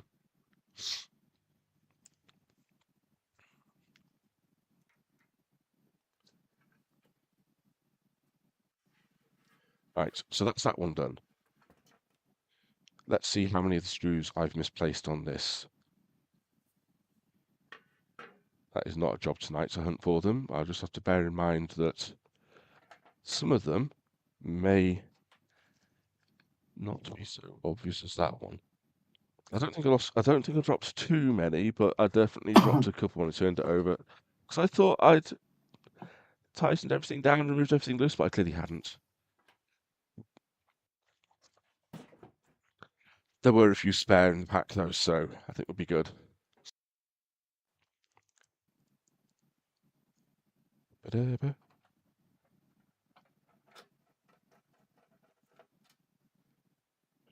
Let's go.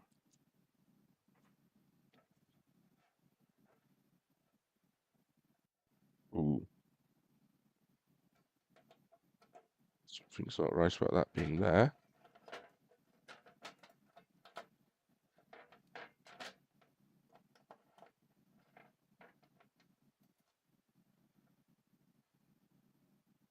That's everything lined up. Put that back corner in there first. So the trick on the 3D print bed is to put yes, all the 1 screws a.m. in really loose. And then tighten them just tight enough that it doesn't shift.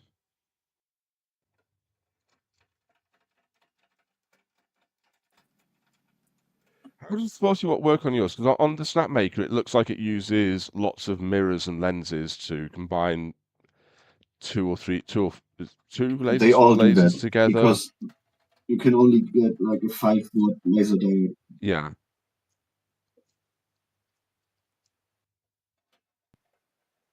And the thing is, you should never run it at 100%. You can do it, but you shouldn't do it for long. That was on. Oh.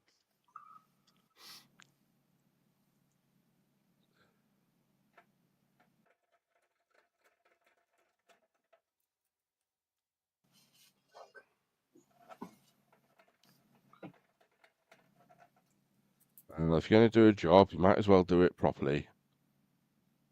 And Freaky's just he's not been on stream for so long. He needed to be back on stream. That's what it was. That's true.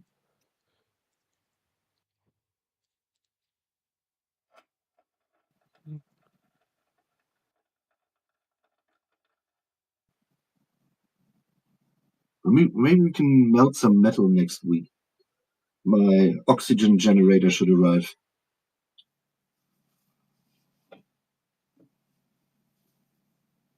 We can do some sand casting.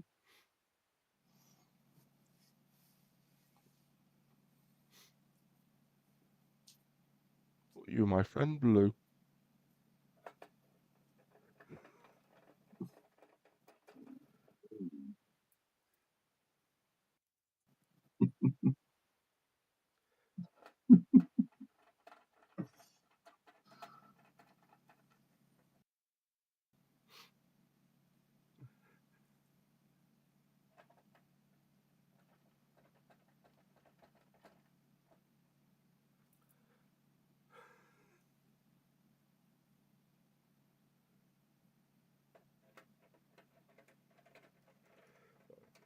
Puppy dog eyes all sorted.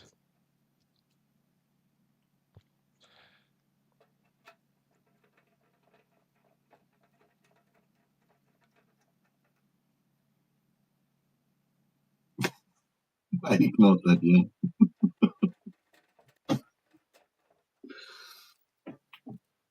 And I think that is me out of those. So I've got 1, 2, 3, 5 of them hiding.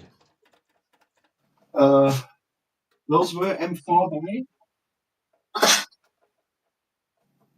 by 10 and 20. Oh, these, they are, I think they're by 10. I've got another one there. They are, But 10.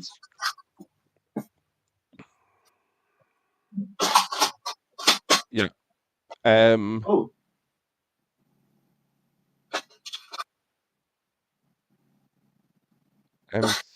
yeah, M4 by 10s. oh, you have M4 by 16. Sorry, can't help you. Honestly, I think as it's a through hole, that would actually work.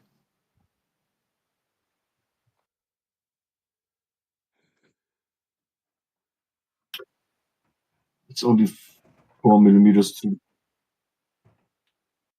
We have a quick 3 or crawl 6 to on yeah, the you have floor. the build plate, you have the backing plate. 1, 2, 3, 4, 5.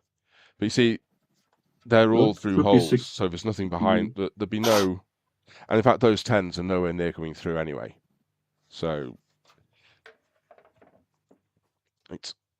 let's have a look down here and see if any are obvious. The answer's no. I mean, you knew that was Both going to not be the wrong. case. I did find one. I found a second one. There you I go. mean, I even have two metal lays in this picture here. The big one and the small one.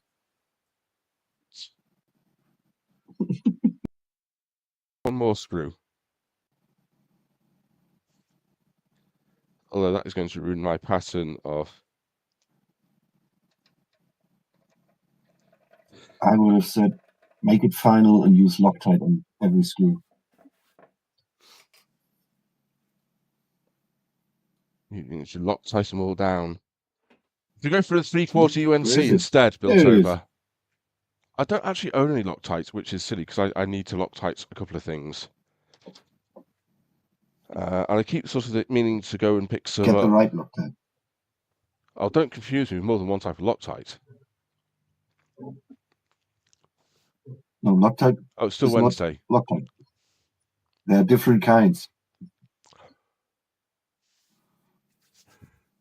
Josh said them all. That sounds that's my sort of building. Yeah, I could achieve that. Definitely. Loctite. Right, so let's put... Well, I need to be a bit more careful now, though. How these are stored, because I don't want that. Whereas that could sit underneath this when it didn't have a base plate on it. I don't want the build plate underneath that when it does have a base plate on it, because that'll scratch the build plate. So what I actually need to do, I think... Well, no, I'll just put the build plate on top.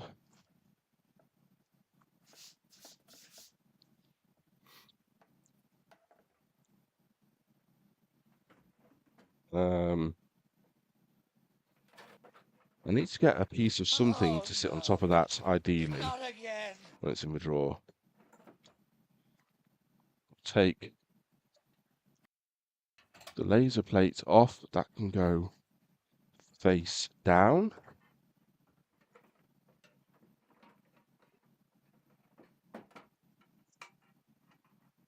And then let's put that one on to the printer. It's definitely so much easier. Right. Phase 55,000. You see what you did there? I did. I had a screw You loose. put on the CNC build plate and called it a printer.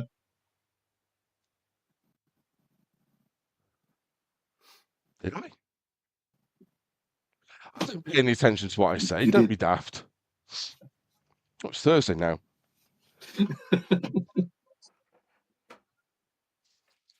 Right. Yeah, and one screw less. I found one more screw. One more screw. Right, that is done with. There. So what's left is I can actually get a work table up here now, I think, for this last little bit.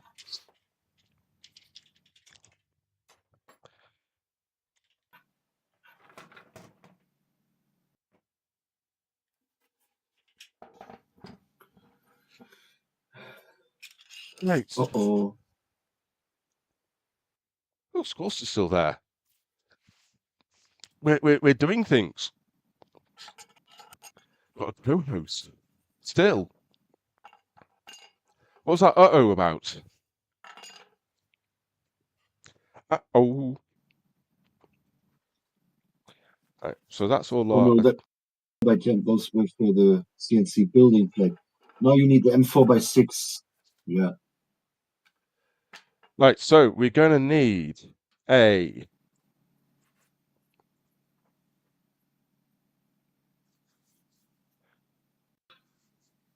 .3D printer. We're going to need a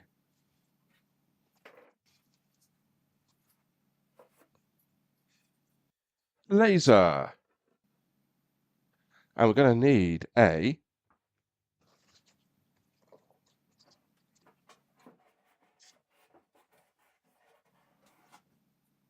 brand new shiny. Everyone says, ooh. Ooh. Ooh. Ooh.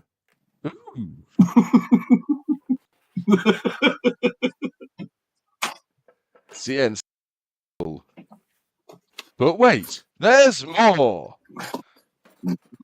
Just to show you the difference. We've got 1600 milliwatt laser. Little baby laser.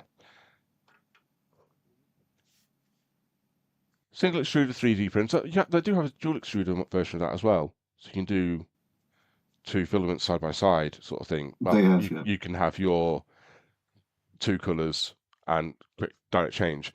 That's the CNC that originally comes with 1600 milliwatt.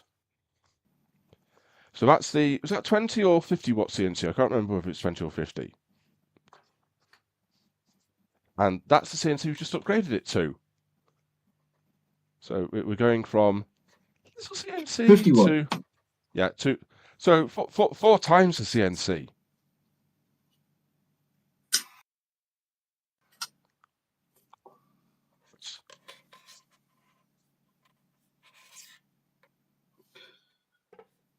No, Other question. no, 1600 milliwatts. Does it say? Don't you go using logic on us. Let's get the right camera to do correct there. 6 to 12. Look, 1600 milliwatts. Don't poke it in your eye. Got a camera that never works properly.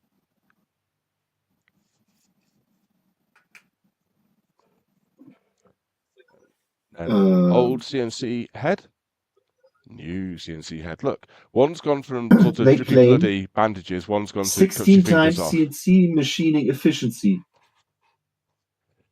Yeah. But how does that translate to offers 300% more power? 300%. See, that's output power. Because the 200 watts input power, 50 watts input power. So some of that's going to be its efficiency basis as well. So I would say something is wrong here. Because they also say 50% higher maximum spindle speed. Yeah. And the 50 watt is 12,000 RPM. Or was it 16? No, 16,000. And this one is 18. Are you saying the numbers don't add up? That's not 50%. What numbers it gave? Yeah. What numbers? 16,000 RPM max for the 50 watts. Yeah. And 18,000 for the 200 watts.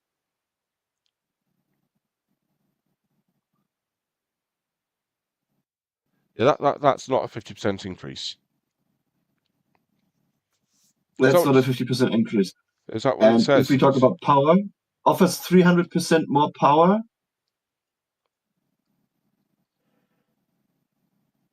Yeah. 50 watts, 300% more. Is that 200?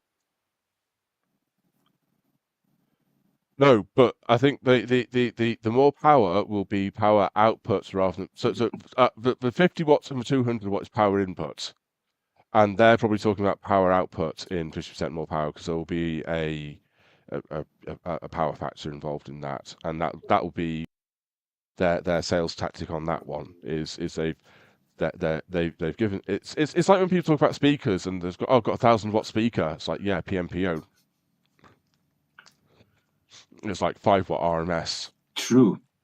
But then again, 16 times CNC machining efficiency. So, and I think some of the numbers they So- quote as well are, if you look in the small print, some of that is to do with the bracing kit. So they do say, because I And did read I still these. think that those plates do not make a huge difference. No, but make a difference. Don't think so. So those plates came from user plates that Snapmaker then said, "Oh, we like the idea of that design. We should do that ourselves."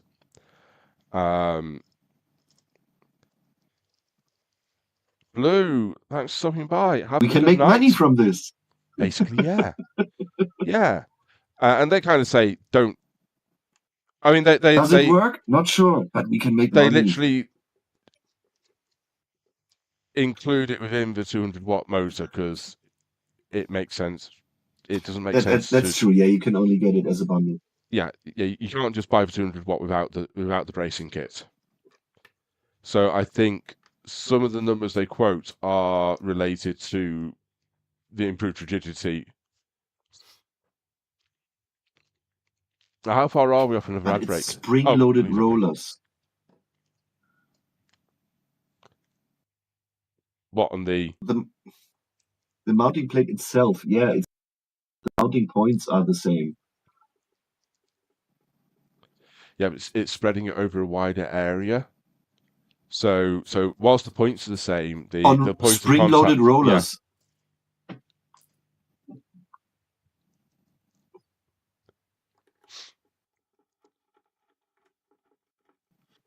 I don't know the physics of it, so I just buy sales pitches. It's like putting tighter springs in your Vauxhall suspension and now calling it a race car. My Vauxhall's a race car. I can take any BMW off at the lights. Only because BMWs have really shit drivers.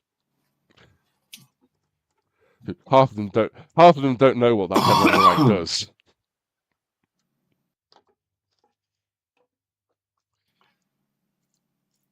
You felt quite okay drinking a beer at 180 I did not drink a beer at 180. in a BMW. I didn't have a beer in the car on the motorway. You did. Did I on the motorway? Had a beer in the posted car. a picture in Discord for Way Cool Wood. No, we had the beer driving around town. That was driving around town at yours. We posted a picture of you doing 180 kilometers. That was on the way to Lübeck.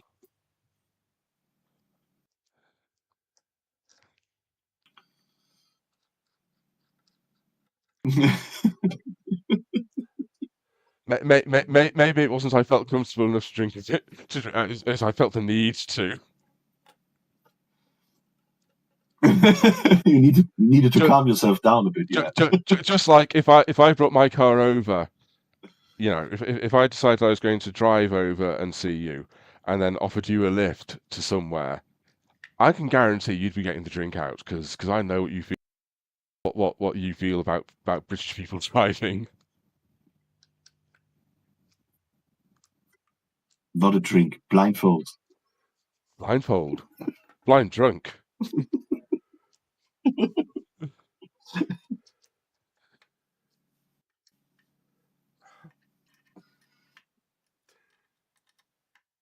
Are you feeling pulled out here, Freaky? Right, so that is those put on. Let's see if Freaky's BMW is it's a small little BMW. It's very nice.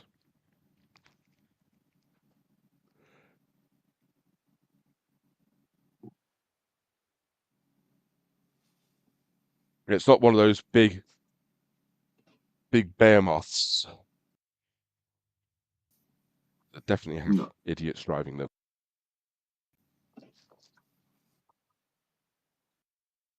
Right. We just shifted everything in that drawer, so that drawer's not going to shut in a moment. And probably won't open again in a second.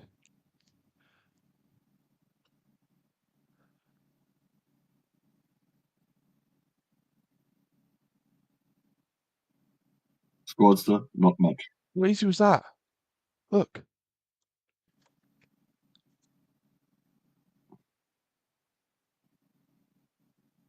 Hey! Now you can call the machine a snapmaker. It snaps. Right. The only slightly annoying bit that's going to happen here is these two now won't go into their mold. Or will they? Oh, they will, because that is, they will still sit in there. And the old one will sit in there as well.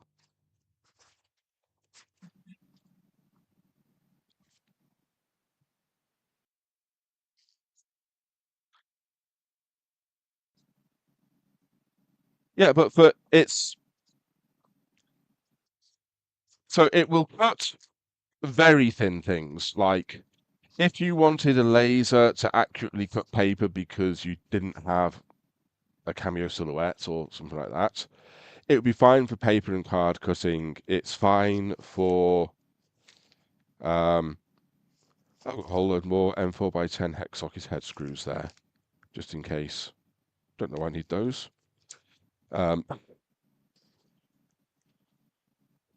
It's fine for cutting like veneer type thickness wood. It'll do that sort of cut, the 1.6.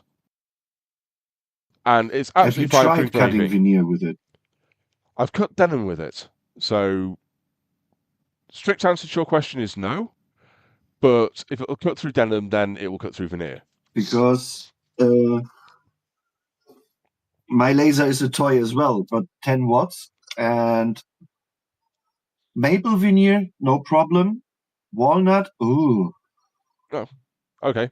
But no, it's and again, it's specifically sold as a laser engraver, not a laser cutter. That is That's true. a fair Even point. the 10 watts, they're always called Yeah. laser engraver. Yeah. So to say it won't cut such and such is it's not sold to cut as a cutter. Whereas the 20 and 40 watt, they do sell it on That's true. what it will cut through.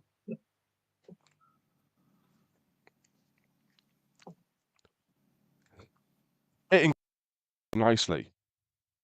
I mean, I've set the levels too high on it, and it's gone straight through a pen blank to the brass underneath. So it's engraved through 2-3 millimeter of wood and cut right through it if I've put it at full power and too slow. So I wouldn't say it's done it very neatly or anything like that, but it will go straight. It will go through a few millimeter of wood. I wouldn't go.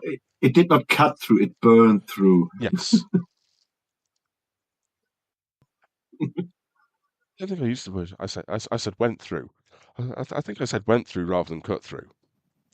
You said went through. Yeah, yeah. Okay. Yeah. Oh, there, nice. I give you that.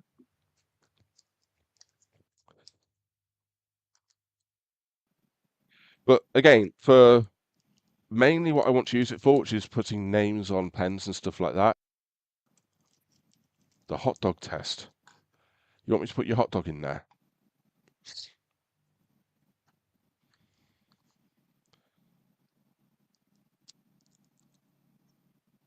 So, I mean, I've done quite a few engraving names on pens and things, pen barrels and stuff like that, and they come out fine.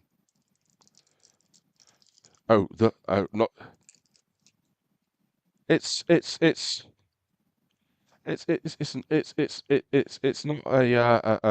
overpriced table saw.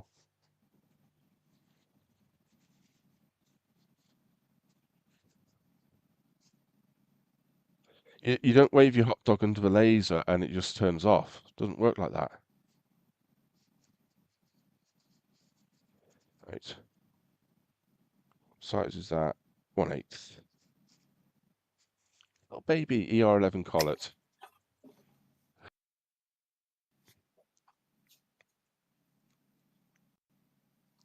I bet you could engrave chocolate with it.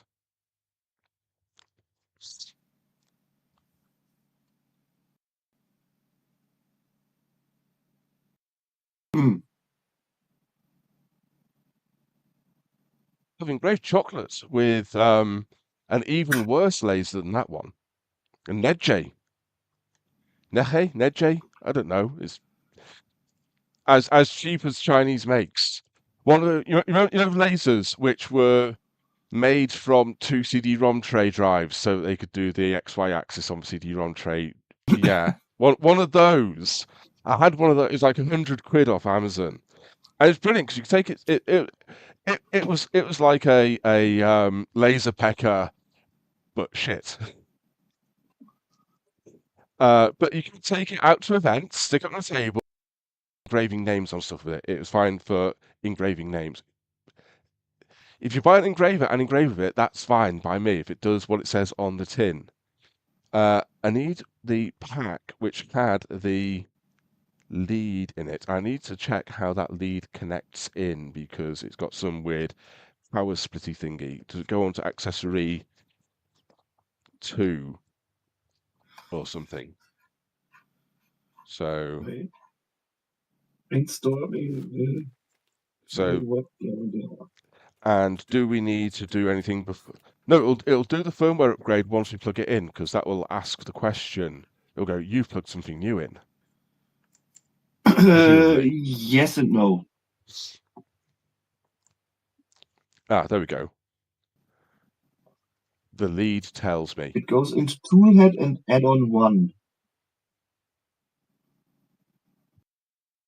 Those are I'd already figured that one out. the drawing. It says on top. I'd already figured that one out. Yes, it says it on the plug as well, but yeah, on the box where you connect it to, that's on the topmost 2 yeah. ports, toolhead and add-on 1.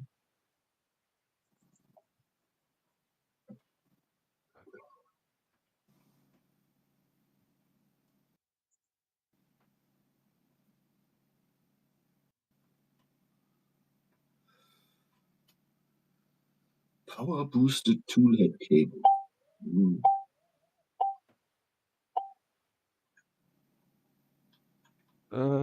Let's go that way around. So, attention, make unplug. sure the connector is in the right orientation. I mean, they are keyed, so it would be difficult to that way around. Oh, I guess it'd be easy to put Just the wanted to mention tool it head. because the instructions say so. I guess the 2 that goes for tool head and accessory 1 could be quite easy to put the wrong way around. Right, that is all connected up.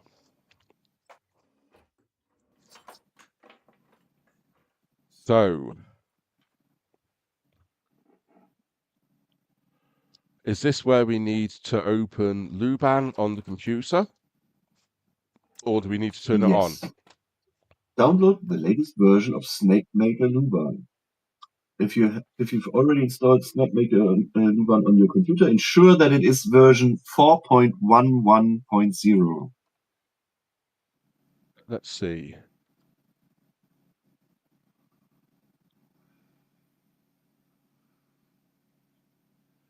You're wrong. Can't fix it. Or And then later. that mill has to be.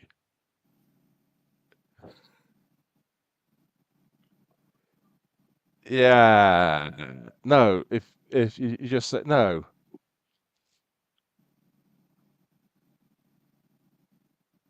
What pounds? There are things that you have in your bank account which you look at, and they usually have like a minus number in front of them.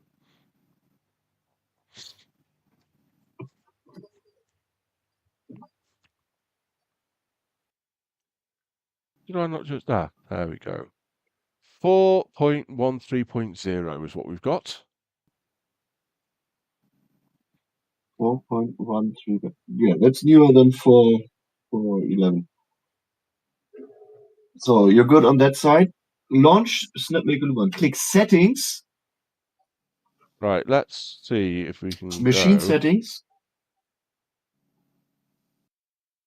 That one to that one.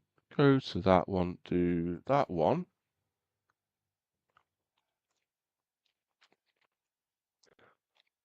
Waiting for it to finish loading. Goes to Google what an email is.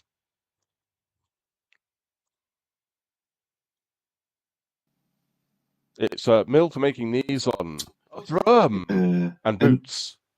No. On a knee mill, the Z-axis lifts or lowers the whole table instead of the head.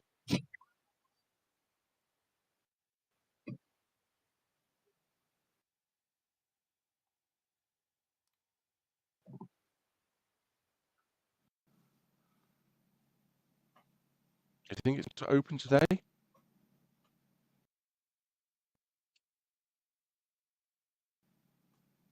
Could be waiting a while for this bit.